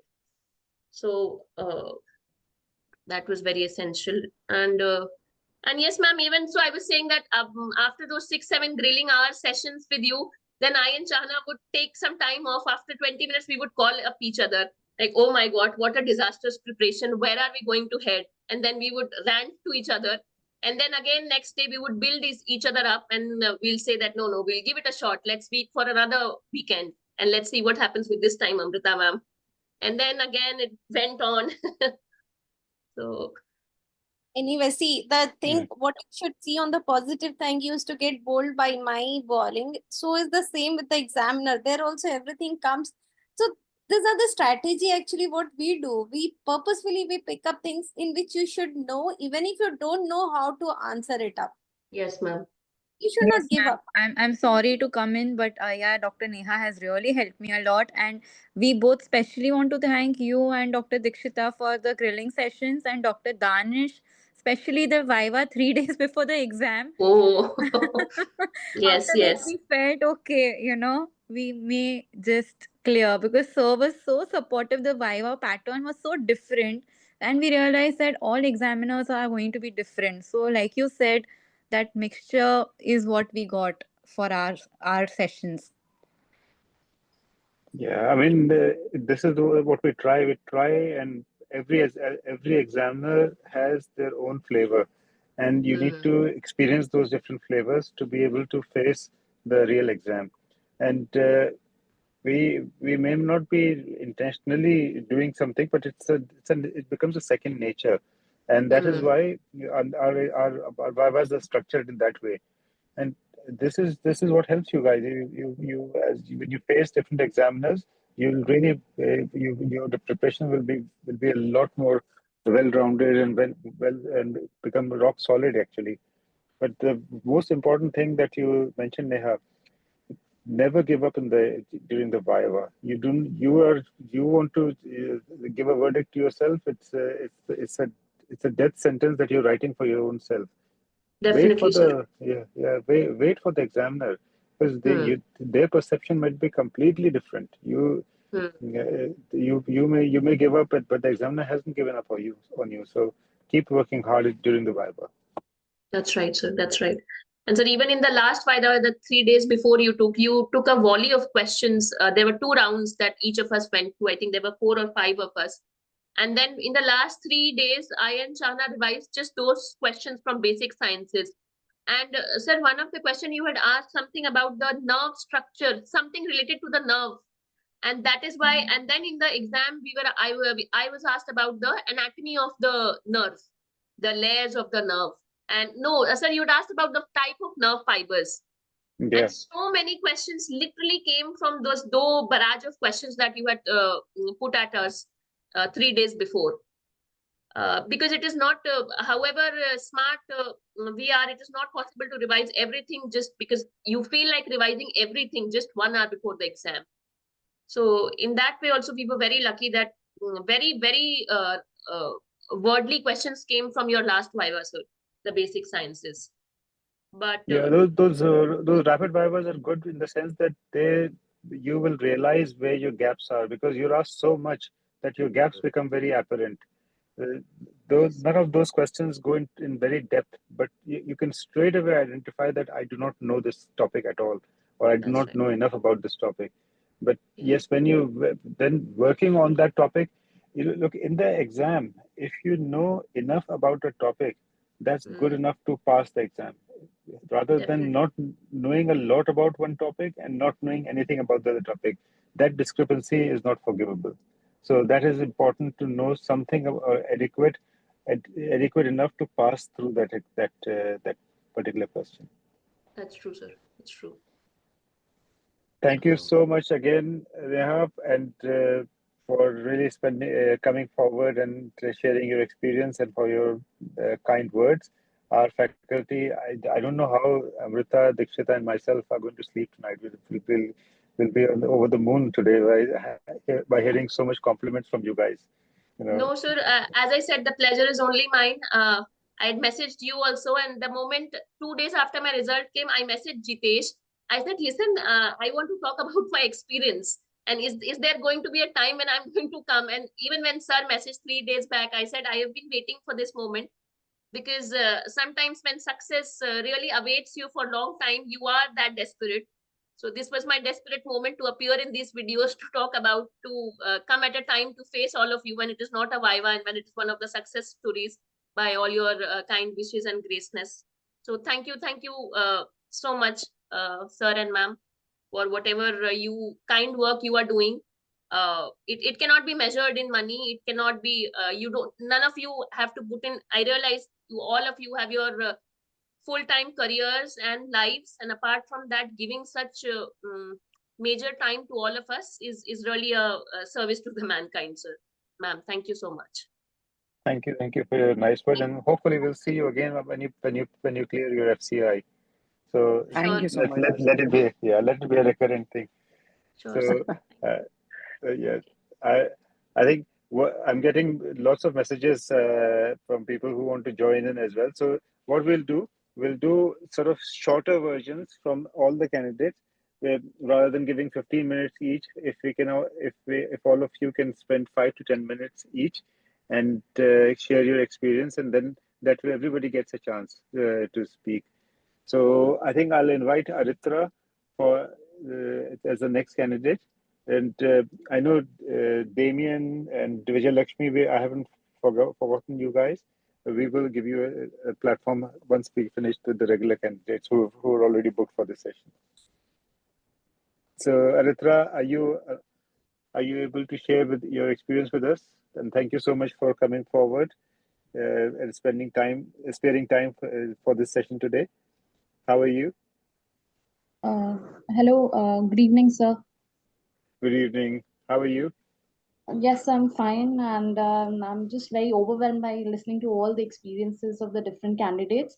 I think I'm a lone person here because I joined Akamedics last year, and I had joined for my EDAC 1 preparation and not for my EDAC Part 2 preparation. I think I did a major flaw in my judgment. I joined. I now listening to other candidates, I feel that the Viva was like very wholesome, and I missed on that. And but fortunately I was able to clear the exam. My EDAC 1 preparation was solely based on MTF 1000 MCQs, and I just barely passed the exam. Like there were paper 1 and paper 2. Paper 2, the clinical part I was good, but in paper 1 I just barely passed, like by 1 marks I passed. So I was like very skeptical that I'd pass or not.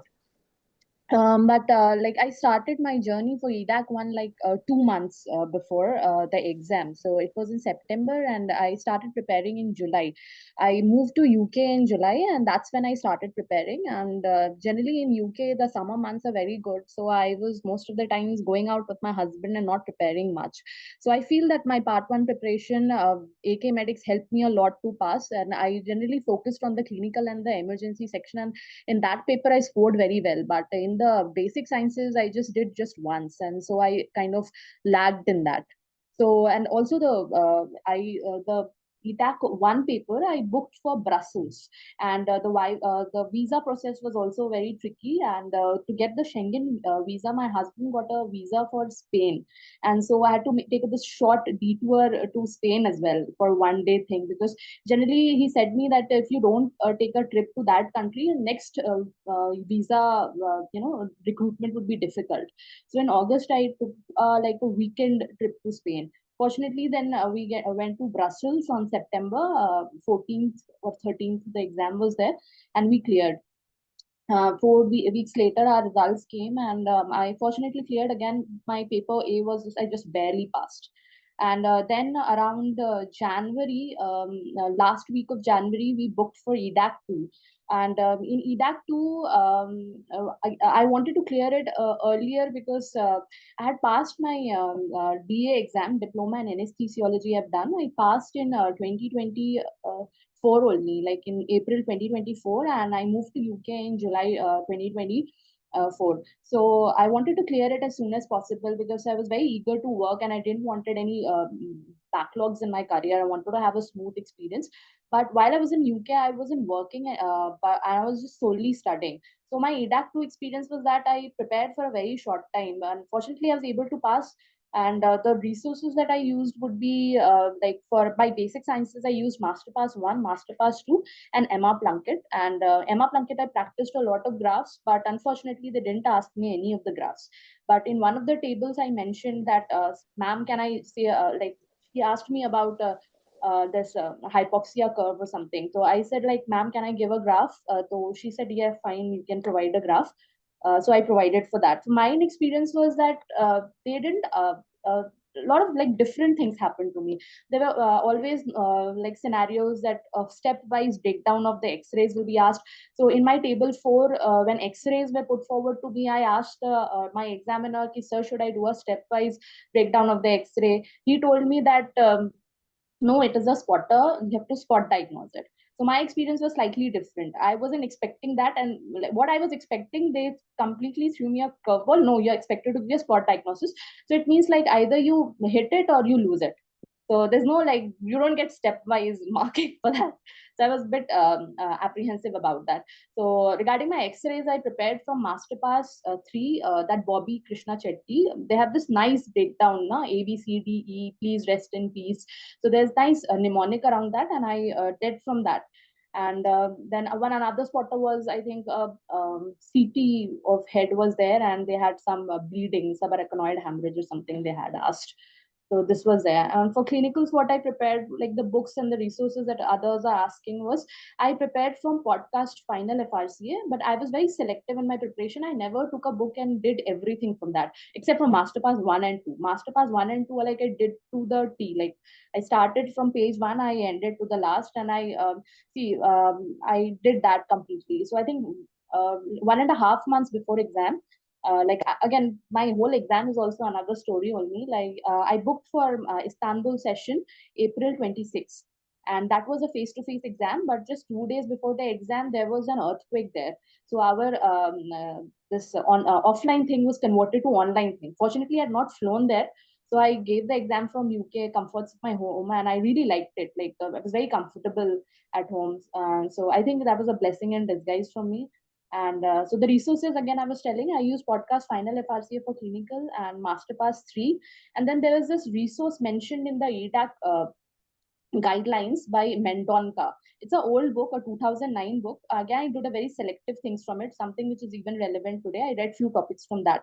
And there's another book, How to Pass Edaic, that is given by one of the faculties of Edaic only. And so I read few topics from that as well. And for emergency medicine, I used the book by Dr. Aman Erados. We share the same name. So I felt that maybe this is going to be good for me. So I read few topics from that as well. And another different thing that I did was like I attended a Viva work session, which is organized by ESAC. That was conducted on 15th of February 2024. And they have examiners, but not the same ones that come on the exam. Like at least not on my exam, I face the same examiners, but they were examiners from ESAC only. So, so I guess they simulated a similar environment, and that was helpful. That's all I did. I'm happy, and my marks was like around this time 34 in table 1 and table 2 combined, and 34 in table 3 and table 4. So total of 68 out of 50. I'm happy. I prepared like for 2 months only. Very good, very good. Thank you so much for the nice comprehensive overview of your journey. Yeah, I'm willing to answer any questions if anybody is asking in the chat about resources. Yeah, somebody's asked about the Masterpass. Is it Masterpass 2 that you mentioned, Bobby Chetty's? For my basic clinical Masterpass 1 and 2, I did like complete thing. I never missed anything. And Emma Plunkett I used for graphs, although no graphs were asked to me. And for clinical, I used Masterpass 3 and Mendonca and FRCA finals. And another book, Eman Erados. He's, I guess, some Arabic author. Okay. Anatomy book. Anatomy, I used, the anatomy that I read was simply from How to Pass Edaic. There is a section on anatomy. I just did that. And few of the anatomy is even covered in your Masterpass 3, Bobby Krishna Chetty. They have like different sections, and so few anatomy is even covered in that. So I did a very selective study. Fortunately, I cleared. I wouldn't recommend it. It was my first attempt. I was also a fresh candidate, so maybe that helped. Someone's asked about ICU topics. Where did you pick up the ICU topics from? I think that the final podcast FRCA, that is a bit outdated. I think it's published a long back. So I wouldn't recommend ICU topics from that because there are a lot of new guidelines. So I think you can go for the different articles that they have published that you can see. I particularly found the book Aman Erados for intensive care topics. They were good. I did a lot of them, and they have like you don't have to read the entire book. Like you have to skim through it. So you have to look for generally charts and tables, and you have to pick from that. And I felt that my the questions were asked from that. But again, having said that, I didn't answer all my questions in the exam. I missed on quite a bit. Like they asked me on QT prolongation, and I was completely bowled off. I was absolutely unaware what to do on QT prolongation. But somehow the examiner was very nice. They were like feeding me, like, what are you going to do next? Somehow she was able to extract the answer out of me. And again, it's so grilling, and I hadn't had a lot of experience hitting for such long hours. So by the time table 4 was asked, I just wanted to get it done with. Very, very exhausted. My husband was very, very helpful.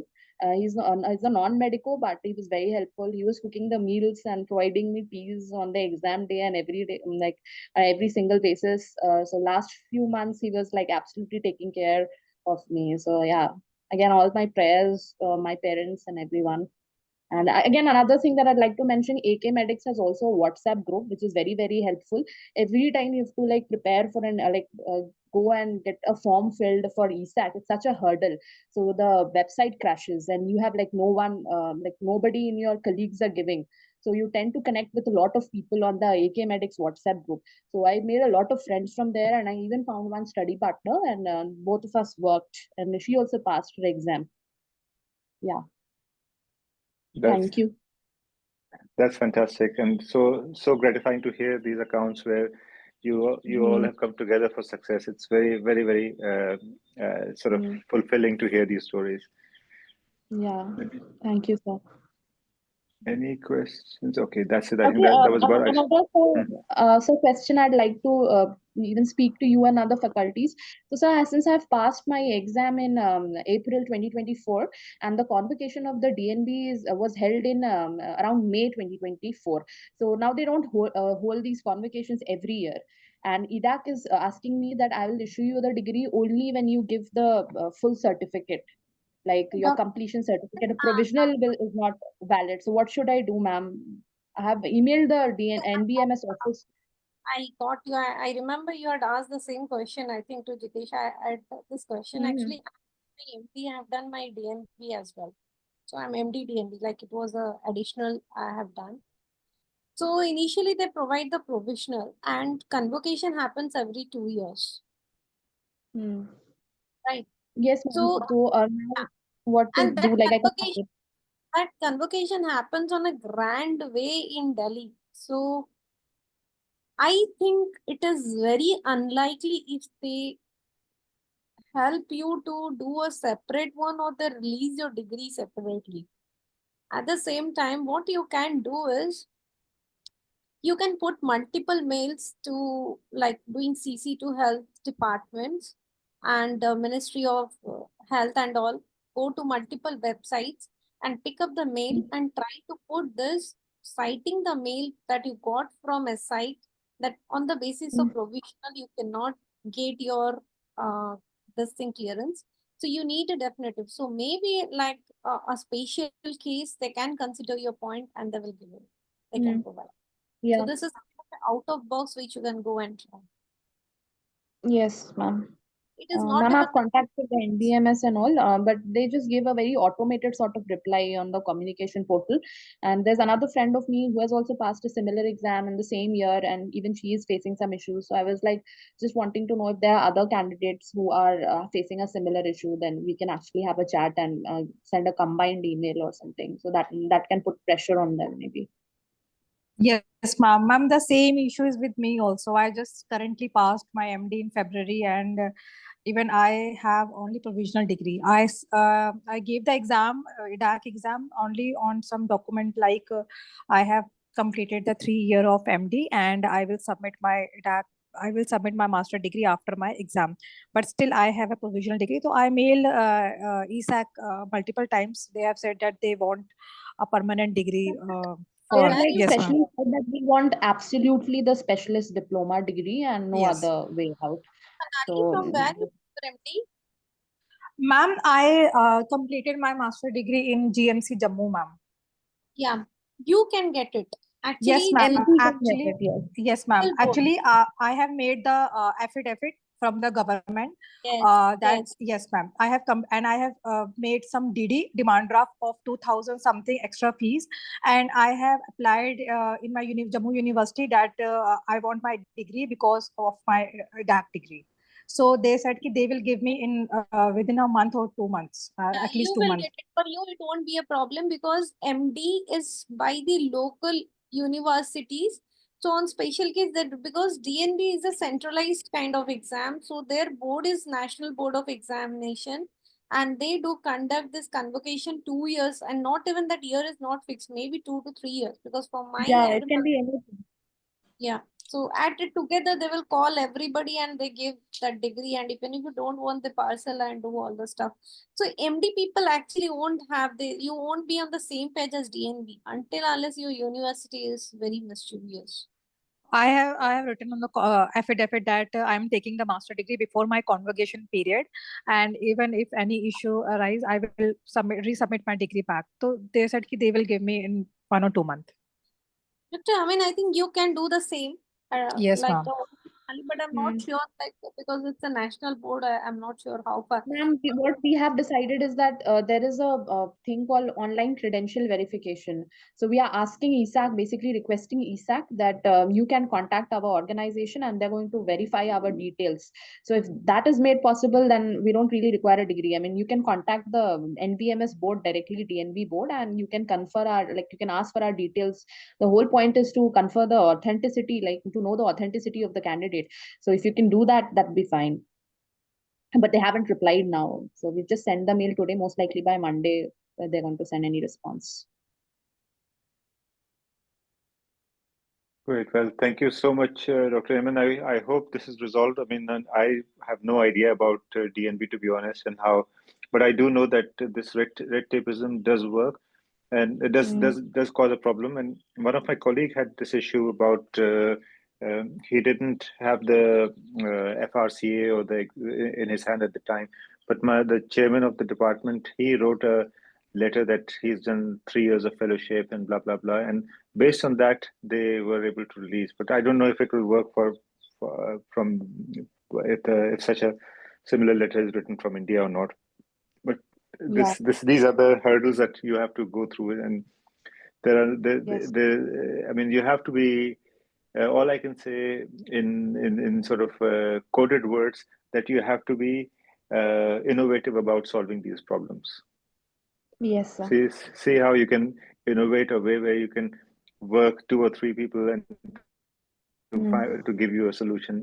One person will not be able to give you a solution to these things. Yes, so thankfully, sir, I'm in India now, so maybe I'll have to visit Delhi in person and talk to them. Yeah, so if none of these ways work, then. But at least you've got these degrees. I mean, I know it's passing it is the most difficult part. Now it's just collecting the paperwork. Now I feel like maybe giving another exam is better than doing this paperwork, because in India, people are like responding on a very like slow basis, emails, they don't pick up the calls. So, sir, I certainly feel that ESAC is a much better organization in comparison to the organizations like especially DNB board. Yes, sir. So this is true, because even my college is not approving my ECFMG verification. I have mailed them multiple times. I don't think so. They know how to read the emails also. Like I completed my MBBS from the Maharashtra, and they are not replying my any verification emails or anything. And I'm stuck for the ECFMG verification. So I don't think so. My ECFMG verification will, they will approve. I would suggest move to Maharashtra and get it done if you have that. Yeah, ma'am, actually, I recently joined a fellowship in regional anesthesia in Delhi Max Hospital. Yes, ma'am. Ma'am, for the 6 months, I thought ki you told me that Sonali, you are very. Ma'am, you told me that you are very weak in regional anesthesia, and that thing stuck in my mind that I want to learn these things. So I joined fellowship for the ultrasound guided regional anesthesia in Max Delhi for 6 months. Yeah, ma'am, Dr. Arun Puri, ma'am. So you're writing for IDRA this year? Yes, ma'am. This time, yes, ma'am. Yes, ma'am. Ma'am, actually, I'm a little bit confused for the ADRA exam. Like they said, for the part 2, you have to perform on the cadaveric, and you have to, perform in UK. IDRA or DDRA? Indian diploma or European diploma of it? Ma'am, actually, now. Actually, I have joined a private hospital, but I am preparing for the European degree of regional anesthesia exam side by side. Okay. So what I was concerning to you is knowing your baseline. That's why I just suggesting that you should have done IDRA now. Okay, Indian Diploma of Regional Anesthesia, that is done by Gangaram Hospital, Delhi. And in July 13-14 only, its part 1 exam is there. And because there we have a lot of webinars and we teach very nicely, and then there will be a workshop and followed by an exam, because EDRA is a very tough exam. Yes, ma'am. So that gap, learning in 6 months and giving there, they will make you scan, and it's not just one nerve scan. They will make you like about axillary. So they asked me, like, if you are a very pro in regional, then only European second part can make you easy. So I would suggest before you try, if you're moving to Europe and you're trying this different, else still the time you're in India, do IDRA also. That's not. Ma'am, actually, this is a reason, because I think at the end of this year, I will move to UK if my all GMC registration, all these things are. Fellowship in the one you're mentioning, I would suggest go for a EURA fellowship. EURA is a better fellowship. Ma'am, they have said that fellowship is for 1 year. That fellowship is for 1 year. Yes, ma'am. You want 6 months fellowship, that's it. I have already joined already. Anytime, okay, thank you. Here as well. So anytime, any help you need, you can come back. Okay. Thank you, ma'am. Akamedics start EDRA as well. Yes, ma'am. Yeah, we're going to Yes, start ma'am. EDRA courses as well. Yes, sir. It is so nice to know, sir. I just told her once you're weak and she's trying to improve on the thing she is weak at. That really speaks a lot about her. You really have a good future. The motivation is amazing. Yeah. No, but thank you again. I would like to move the session as fast because there is a backlog of a lot of people who want to speak. So let me introduce Dr. Gatri to the screen, and if you can please share your experience and tell us about your experience. Hi, sir. Good evening, sir. Good evening. I'm Gatri. I actually participated in the topic-based Viva of the Edaic sessions. Amrita ma'am, Dikshita ma'am, everyone knows me very well. So my situation was similar to Dr. Neha. Actually, I moved to UK in last September because my husband is working here, and I came with my kids here. So I passed the Edaic Part 1 exam in September 2024, and I moved straight to here. So the thing was, my intention was some way I had to clear the Edaic 2 exams as early as possible. So that was my intention, because here, for applying jobs, when we go to their sites, everyone needs a GMC registration. So the only thing which I could do here is to get this Edaic 2 cleared. So I was searching for what I can do for this. So I initially actually asked with my friends. Some of my friends cleared the exam last year. So they gave me some idea of the exam, and some of my friends suggested this group also, Akamedics. So that's how I joined the WhatsApp group, and from the WhatsApp group I came to know about the classes, the Viva classes for this. So so I thought I could give, because anyway I need to clear the exam, so I have to be confident. So initially, Amrita ma'am knows how I used to speak. She used to tell me, it's not the way, this is not the way, this is a structured way. So for initial 1-2 Vivas, I wrote my MD exam long back. It was in 2000, not long back, again in 6 years back, 2019. So after that I'm facing a Viva now. So I don't know, and also it's an European exam. I don't know how it works. So I was really anxious. I thought I would so I actually joined for the topic-based Viva. I want to complete all the I wanted to finish all the topics. I want to go make a quick round through all the subjects. So that's why I chose the topic-based Viva. So from my experience, I would say it was really helpful for me, because I did not know from where I have to choose the clinical subjects. Actually, when I used to prepare each week. Actually, in this Viva course, the group you usually shared what some topics were given. No, so I used to prepare those topics. Mainly, I focused on the basic science and also the clinical ones. So initially, I did not know how to study for the clinicals. I read from the master pass and podcast. But once I attended the Vivas, Amrita ma'am, Dikshita ma'am, everyone told that it's not the way. It's all outdated when we are reading the master pass and podcast. So I started choosing articles like what BJ articles and the ETOTW articles. So I got an idea how to prepare for the clinical sessions, so I only because I joined this course, I came to know how we have to select the topics. So what I used to do was that because many of my friends, they told me that some of my friends, they lost in their first exam. So they told that it's a basic science part that is if we are failing in that part, they will not give even in the clinical part we are okay, means they will make us pass. But in the basic science, we have to be thorough, because if anything is going wrong, means they will not pass us. So I actually what I've done is I focused mainly on the basic sciences. The masterpass and podcast, the resources which I used was a masterpass and the podcast only. I revised it very thoroughly, and 3 months I started my preparation. From January, means I think in the January the topic based class started. So from that, in January 2025 itself, I started serious preparation for the Edaic 2, and I gave my exam in April 6. And when I faced the exam, when I faced the exam, what I came to know is that it's not the topics that I studied. It's not the exact topics that I got in my exam, but I actually got some confidence to speak. E- Even when they are asking, because I got statistics topics also. They asked me regarding randomized study and all. So I didn't prepare for that, but I could speak about that. From whatever knowledge I had the confidence to speak. So that's only because I attended these much classes. I spoke with you. When I got each topic, I spoke with you. So it was actually a boost for me. So if I am getting any topic, I was confident that I can say something. At least I can say something. So that confidence I got.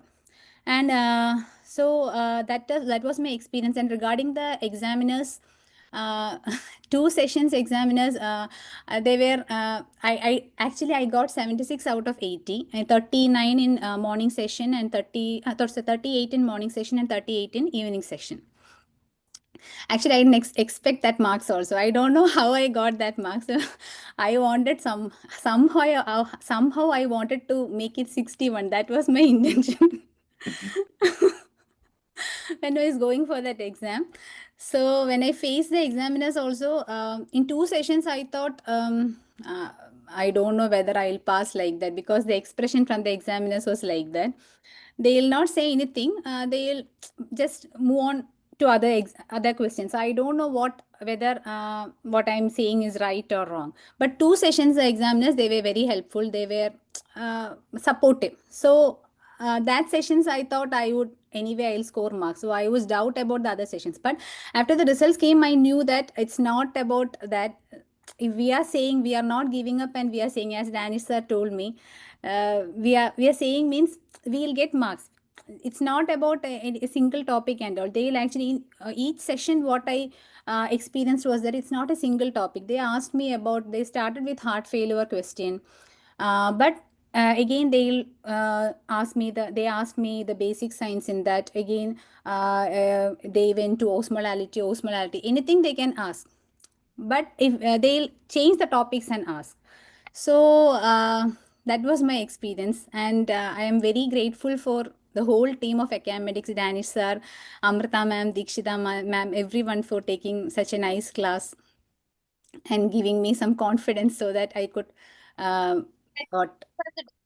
From day one, I had told your knowledge was very good. You had similar problem like Sonali. You knew many things, but you were not organized. Yeah, ma'am. Yeah. That was my problem actually. How I was speaking was just how I was giving I used to speak in the same way I was giving my MD exam. So you told me it's not the way you have to speak, you have to make it more structured. So after that I started means thinking about that, how to say like that.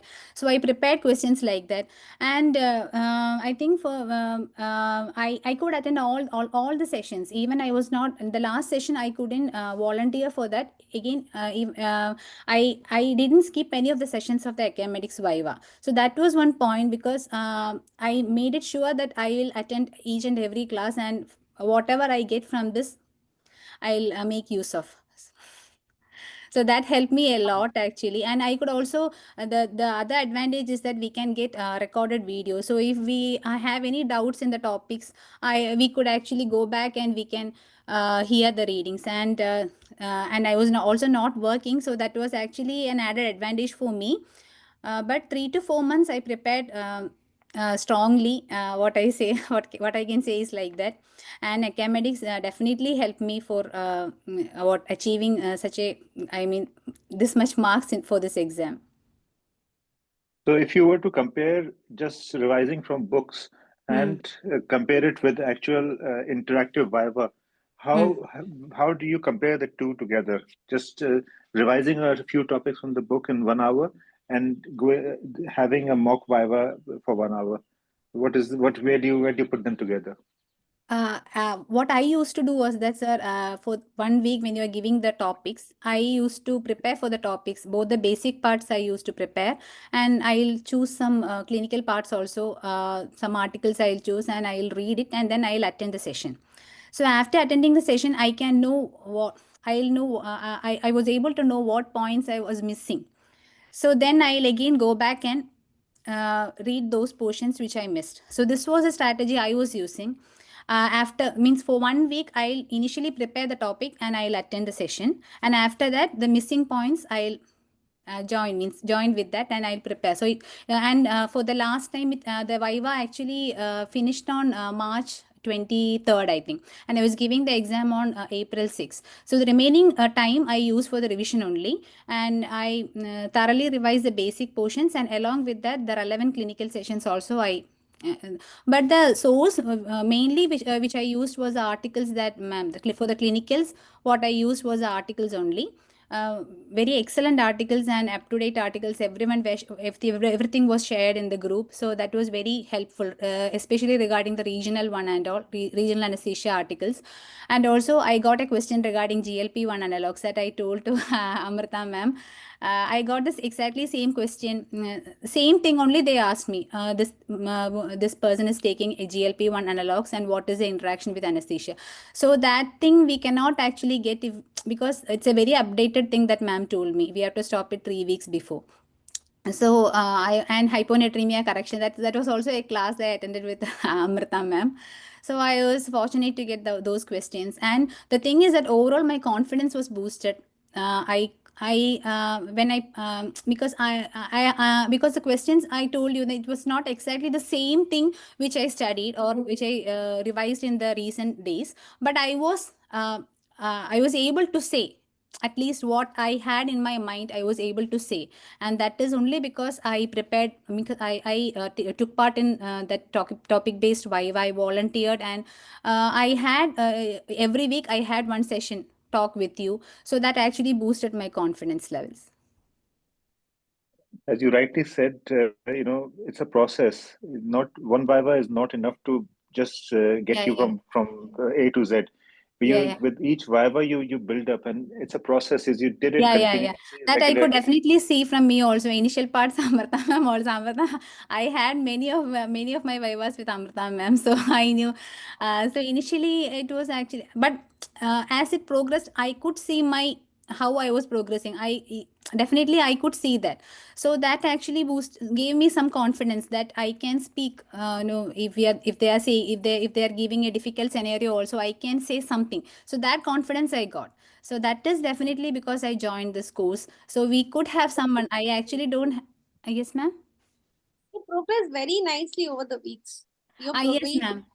It was better than the last time, and this is the exact feedback I used to give you. Are better from the last time. So this is really My ma'am actually gave me feedbacks every time. So initially, she used to tell me this time you progressed. You actually you now you know how to pick up the articles, like that. She used to tell me. So that was all actually very boosting my confidence. Wonderful, wonderful. For people who are listening at the moment, I'll just clarify the two things that you're hearing, two particular Vivas or two particular sessions that you're hearing about. One is a mock Viva and one is a topic-based Viva. I'll give you a little background what these two are. Mock Vivas are exactly like an exam Viva, where in those 25 minutes, we're going to ask you a set of questions on a particular basic science or clinical science topics, and then give you a feedback on your performance. Now, what used to happen is people who started their preparation, they in the beginning of their preparation, they found it very overwhelming that if they did not know what was going to be asked, to face a Viva without having a boundary to the content, a clear demarcation about the content, it made it very hard for them to face that Viva, and they believe that their performance was not really that good. They couldn't prepare well for that particular topic, and they struggled with that. So I was given a feedback by one of the candidates that why don't you announce that these are the particular topics that are going to be that you're going to have a Viva on. We'll come well prepared, and when we perform on those topics, it'll boost our performance. We know that okay, we sort of perfect that area of the syllabus, and then we move forward, and then in piecemeals we perfect one area after the other, and overall we'll see the progress rather than attacking the whole syllabus all at once. So based on that, we devised this 12 to 14 weeks course where this for a particular week, you have the topic and the sort of subtopics, as in the hot topics in that particular area. You come prepared, and then on that day, you will be having Viva specifically on that area. If it's basic science, for example, physiology, respiratory system, then you'll have topics, you'll have Viva on respiratory physiology, pharmacology, physics, bit of clinical part of the respiratory part.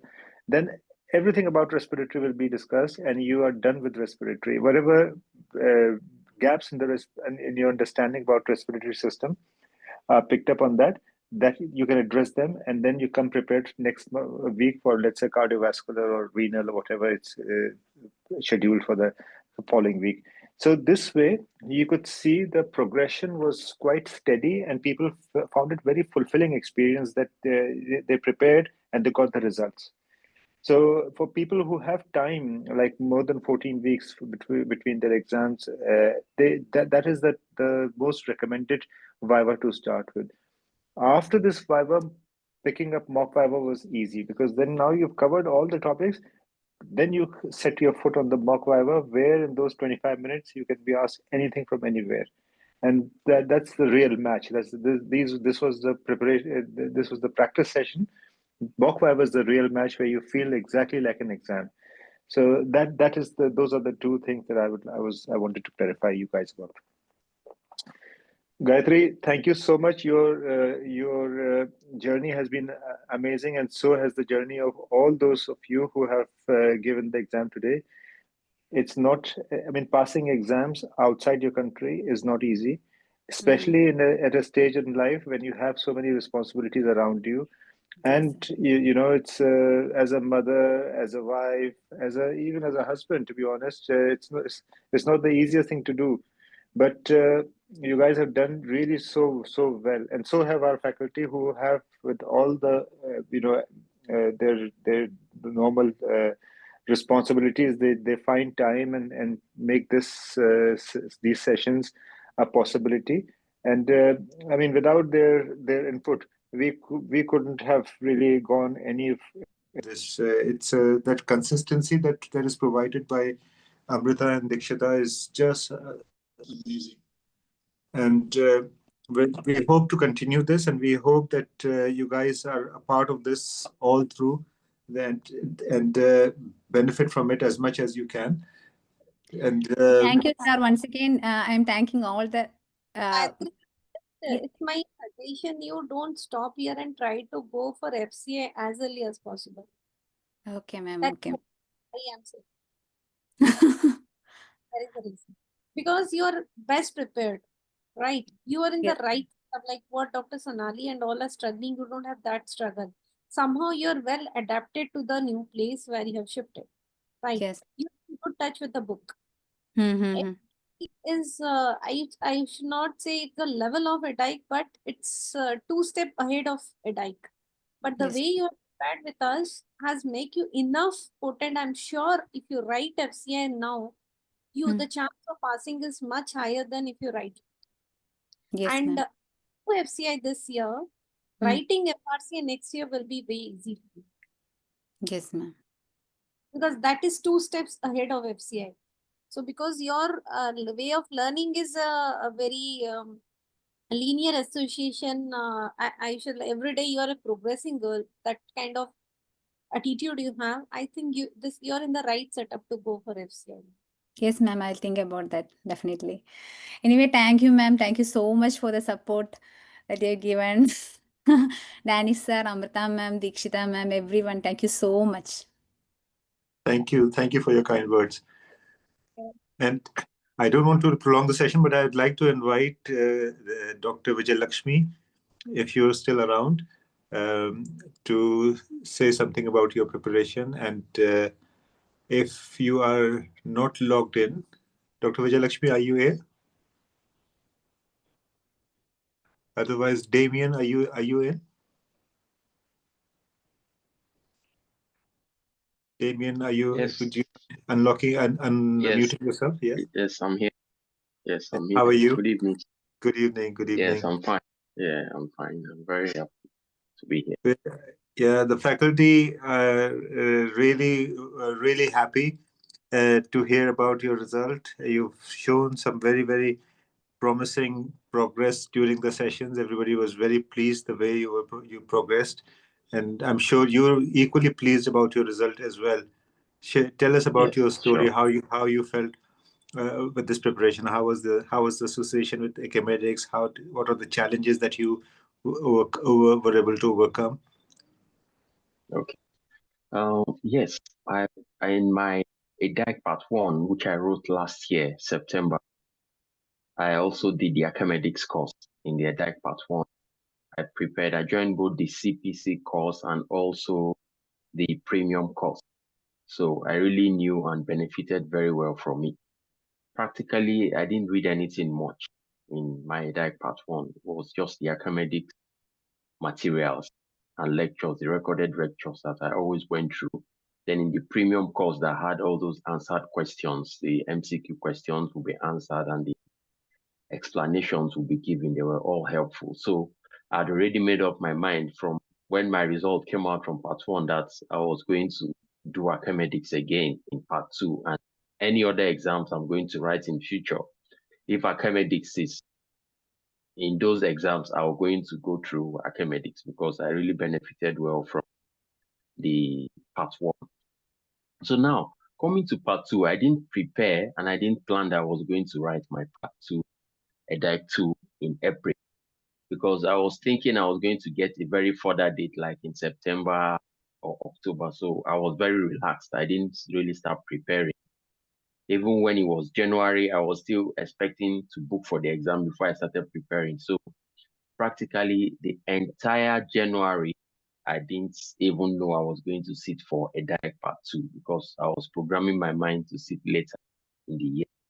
Then when the registration for the exam came, I think on the 29th of January, I didn't get any further dates. The closest date I got was April. I was so in fear. I was like, how am I going to do this exam? But I had to register because I didn't have an option. The English exam, I had written OET exams and it was going to expire next year, 26th of January next year. And this Edaic part 2 is only written, you can only sit for it once a year. So, and I didn't want to start going around to read and sit an English exam again because an English exam to me is even more difficult than sitting for medical exams because English is not what everyone is. It's not no one's language. So I prepared for this exam practically in just 2 months, in February and in March. And in April, I went for the exam. So I had to give my all. I gave my all for these exam preparations. I took practically all the courses from focus class to regional to mock Viva to the topic-based Viva. And in all the topic-based Viva, I really find it very, very helpful because in topic-based Viva, everything is going to be explained to you accordingly. So I missed the entire January session of those cardiovascular Viva, respiratory. I missed everything in January. So what helped me is that when I now joined, I was able to go back to the recorded classes in those cardiovascular and respiratory and really go through them, and they were really helpful. So in the Viva preparatory period, because I had just 2 months, so I really needed to structure what I was going to read. I didn't have time to read everything, and I needed to really just hit the nail at the head, get preparations right. So what I did was that in our own place, in our country, in your part 1, because I already completed my fellowship in anesthesia, I've done my residency training and all that. So I was already working as a fellow. So in part 1, that's when they take you through basics. But once you are done with the part 1 of the exam, in your final part 2 exam, no one talks about basics again. So you are all focused on clinicals and research. So I really knew that my point was basics and I really needed to read basics. So, and for the first time I was reading Emma Plunkett for this exam. In Edaic part 1, I went through Emma Plunkett just peripherally, and this Akamedics course really helped me know that those diagrams in Emma Plunkett, I really needed to learn those diagrams. When Dr. Aritra and Dr. Dikisha will be saying, I have to learn all those diagrams, I was so scared. These diagrams, I've not learned them before, and I'm just having 2 months to write this exam. And yes, people saying you have to learn all the diagrams in Emma Plunkett, all the diagrams in MasterPass. So I was overwhelmed. So I took all those advices because, and I finally realized that when you even read and learn with those diagrams, it makes you understand better, and it makes your retaining capability better, and you'll be able to remember those things better. So I learned all those diagrams just as they were advising us. Every time you draw those diagrams every day, draw those diagrams every day. So that was exactly what I was doing. So for every topic-based Viva, I will prepare. But no matter what preparation I did, when I came for the topic-based Viva, it would just be as if I've not even prepared again. So after every topic-based Viva, I am more challenged to try and do better. After every topic-based Viva, so those topic-based Vivas were more boost. It was a booster to me that I still need to read more, I still need to study more, I still need to study more. So that really, those topic-based Vivas really helped me a lot. And I also learned one thing from the Akamedics course, that if you are answering a question and you are writing as you are answering the question, it enhances your way of answering the question, and it makes you remember more. And also the systemic way of answering questions, how to answer questions stepwise, and how to classify things. So even if I didn't have an idea about the question that has been asked, I will just classify them. And when I classify them, I will find out that I will get a few answers in the respiratory part, I will get a few answers in the cardiovascular system and all that. So that was how I went through. So now, even in the CPC course that I subscribed, funny enough, I didn't even finish the CPC course because things to read were so overwhelming. I just studied it up to like 90% completion, or like 91%, because as you study it, it's going to be showing you percentages of completion. So I didn't study everything. I was not able to finish it. And even in the Emma Plunkett, I just did it in such a way that I knew everything in respiratory, I knew everything in cardiovascular system. Those two systems, knew all the diagrams, I knew all the graphs. Then in the physics, I also chose what I read in physics. And physiology, I also chose what I read in physiology. So when I came to physics, I already said, okay, maybe I'll look at the vaporizers. There's actually a way I what I read, because I didn't have time again. I really needed to read some of those few things and read them very well.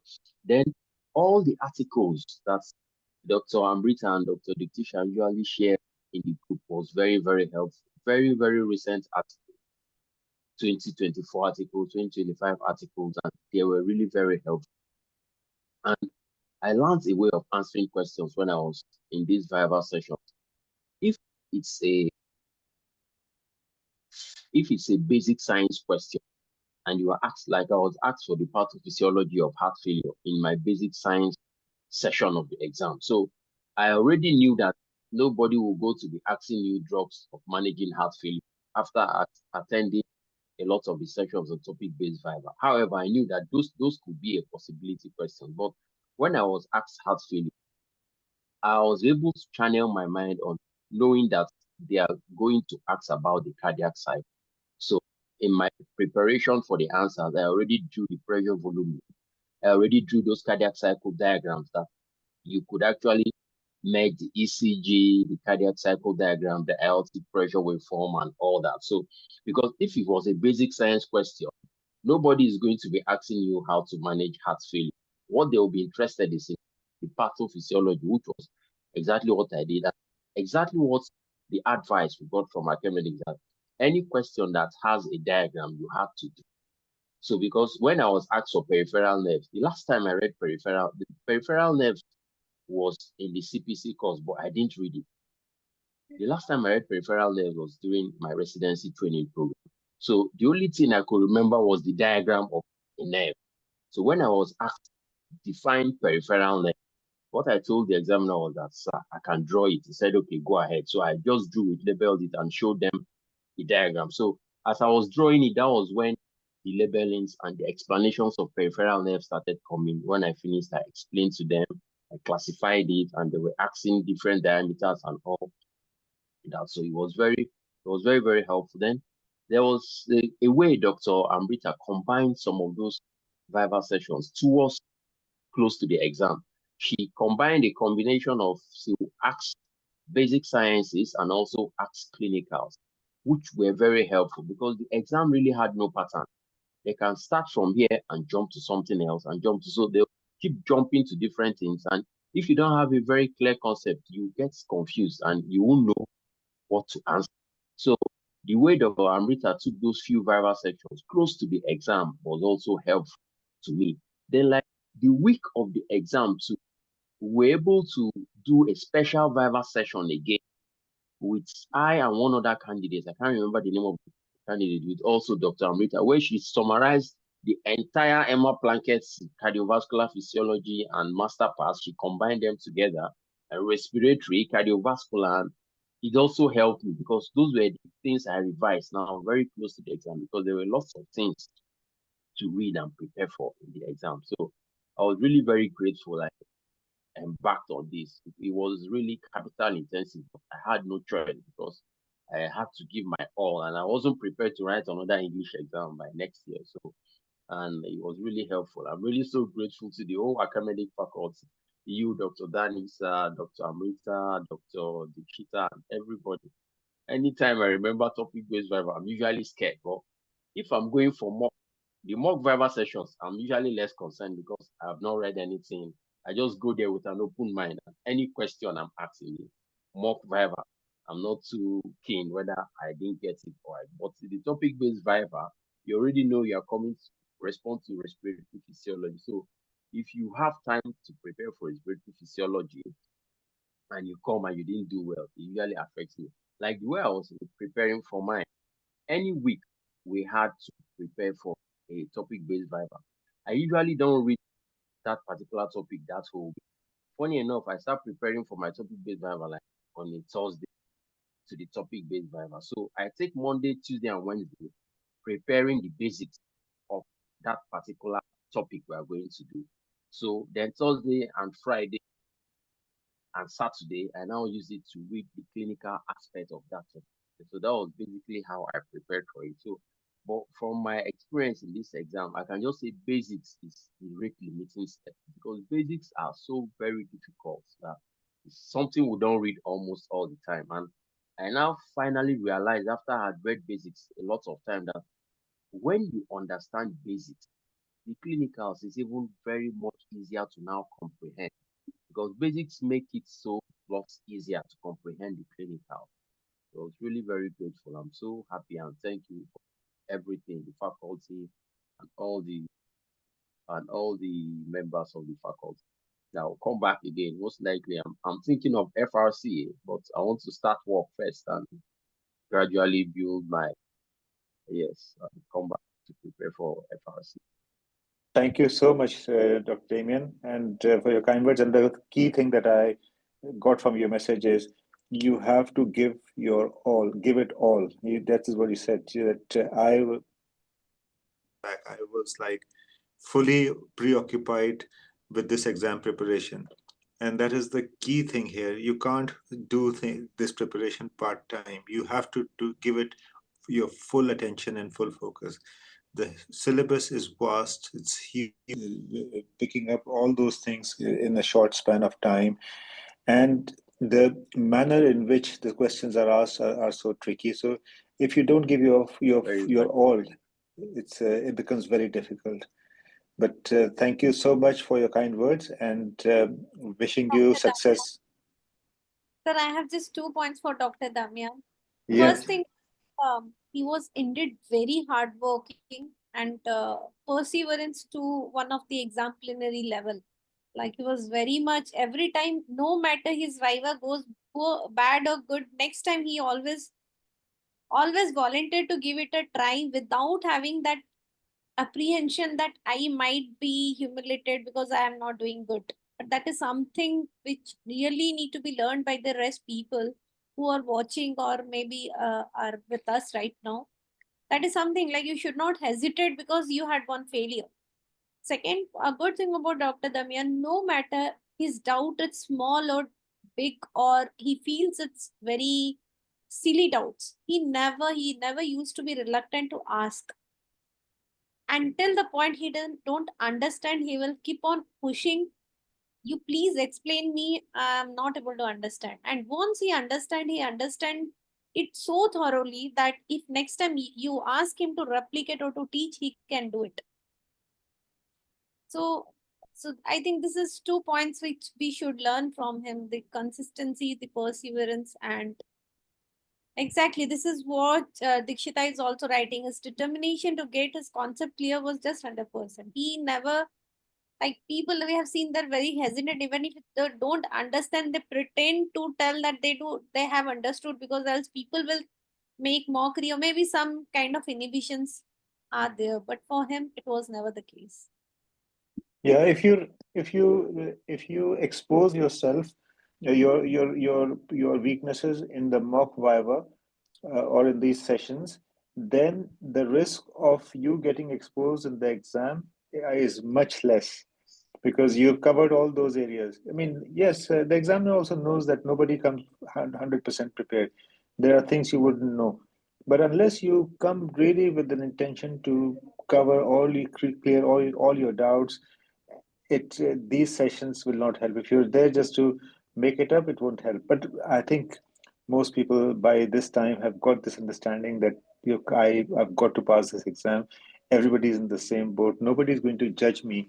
No matter how experienced you are, but this part about basic sciences or theoretical part, most of us haven't picked them up for a long time. So we are bound to get very rusty, and we are bound to we need brushing those things up. So I think when you join these sessions, come with a very open mind. Nobody's going to judge you. We're all in the same boat. We've all gone through the same pathway, so we know exactly what challenges you've been facing. But it's important that you show determination, like Damien has done.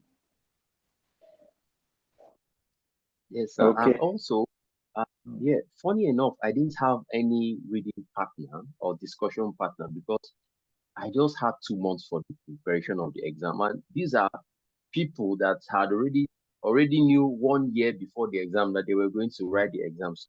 There was no way, to my own understanding, that I will be able to discuss relevant things with them. So my discussion partner was really the Akamedics group. All the things I had to discuss was discussed in the Akamedics group. So that's another thing I wanted to point out too.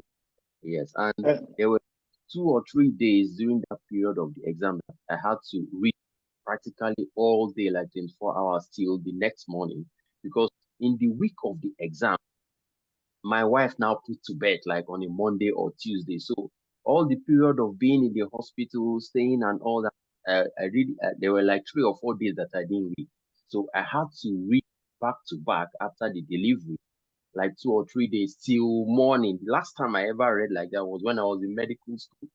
I had to sit and practically read and revise till the next morning, like back to back for like 3 days, to be able to cover up all the time I spent in the hospital with her while she was in labor and all that. So it was really so intense.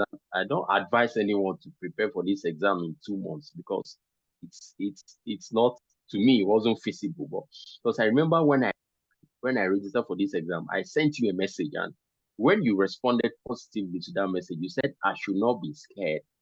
I should make up my mind that I will go for this exam and I should start appearing for the Viva. So I came for the Viva without reading nothing. The first Viva I ever did was with you, the mock Viva. I remember you were asking me about isomerism, osmolality, and all that. I had no idea about all those things because it's been very long. I read them in basics. That was when I knew that I really had to buckle up and really, really be so intense about my preparation. So that was why, and finally it helped. I was really so grateful I did. Really good to hear from such stories. And unfortunately, there are those people who have not made it for various reasons. Some people couldn't make it because of the visa issues. Some people missed it by a mark, Yes. or so some things are certain things are beyond your control. But putting in your best effort is something that you can do, and of course, the success is really sweet after that. But thank you so much for tuning in and sharing your thoughts and interacting with all of us, and for your kind words of appreciation. But as I said, we will struggle to sleep tonight. We'll be dreaming about Vivas and all your words, but it does motivate us to that next level, and make us go that extra mile to put in an effort to give really good Vivas to you guys. Those of you who are planning to sit the exam in the next 15 days, 30 days, 2 months, 3 months, 4 months, get in touch with us. Start early, start as soon as you can. As Damien said, 2 months is not a good period to push yourself into. So make sure you plan it very well and put in all you can. With those words, I will pass on to Dr. Amrita and Dr. Dikshita for final words, and we will close the session after that. Thank you, Dr. Damian, for your kind Thank you. words. I hope, and we hope that we always dealt with you with patiently.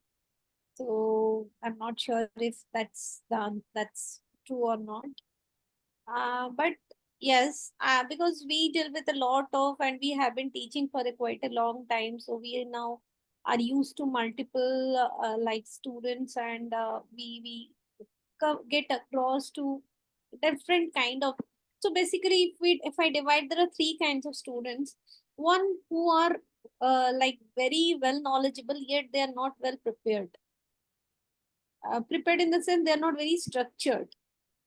For them, the using Akamedic is a very makes the life easy basically, and obviously they get a good direction to learn. Second category is their knowledge is there, but they're not very easy to answer. Like they're very reluctant to answer, but they are hardworking. So with Akamedics, what they gain is motivation to learn, the ability to speak up, and again a good direction. Third is the baseline is very poor. And then again, I can classify the flowchart into two parts. Their baseline is low, but they want to learn. Other one is their baseline is poor and they are not very hardworking. So what is our observation is first two are definitively a pass with Academic. Last category, if they work hard, they definitely have, there is a success, because I have seen, and like people ask, not to me directly, I get to know from people that what is the pass rate with Academic. So last year it was 136 candidates who were cleared with us, right? This year, yesterday, I'm just giving one example. In one of the center, there were 44 candidates who appeared and 22 have passed, just 50%. Of them, 2 candidates were from Academic out of that 44, and both have passed. And what feedback they gave us is, though the question was first, like Viva was tough, but because they could not answer in the first Viva, this Viva also was a crash. But for us, it was not, because we are used to getting a bowled out by Akamedics. So we could sustain that pressure and we could sell it through all the 4 and we cleared. So I would say, if you categorize, this is not any book classification. This is my personal based on experience classification. If you are really hardworking, no matter where do you are in the 3 category, if you join Academic, definitely you are going to sell through this exam. Not just exam, I would say. Even I think you, Dr. Damian or Gatri, whoever this, they will agree to is, there is a lot you learn how can you manage your patient better in theater than what you used to do without knowing the clinical application. Exam is just for some 50 minutes. 50 minutes won't change your practice. But the process of learning, knowing the subject, knowing the important information, knowing where to stress, new things, updates and all, it will definitely improvise your practice in anesthesia. You are definitely one level up than of your rest colleagues. So just don't think everything as an exam purpose. Try to enjoy this journey of preparation as well as learning, acquire new knowledge. So I think this is all I have to say. Dikshita is writing, planning, building confidence, enjoying the journey, applying it, and believe in your efforts. Journey is important because she is not able to speak. So, and we have one more comment from Aritra. He also used to be one of our very memorable candidate. So thank you for always keeping us unposed during the mock Vivas. That feeling of fear and how to overcome it really helped during some of the tricky questions in the exam. So I hope those who are with us, you follow the path, whatever we discussed, because people who came up and spoke voluntarily, they are expressing what exactly they went through. So if you follow the same path, obviously success will not a big thing for you. At the same time, your learning will be really very enriching. Finally, I would just say that if you have a burning desire to pass Edaic Part 2, then come to us and we will make sure that your desire is fulfilled. We will try extra hard, go an extra mile to really make sure that your effort translates into success. Thank you so much for joining the session today and have a lovely evening. I know it's very late for India, but we hope to see you guys soon. If you have any questions about any of the subsequent sessions or courses, do write to us, to Jitesh or myself or any of us faculty. We are very prompt in responding. But yes, we have a solution for the problem. If you're looking at fixing a problem, we can fix it for you. If you're just here to gather knowledge and information, that will not necessarily help you pass the exam. You need to look for a solution, and we can provide you that solution. Thank you so much. Have a wonderful evening. Take care and bye-bye. Thank you, faculty, Dr. Dani, Dr. Amrita. Thank you. Thank you.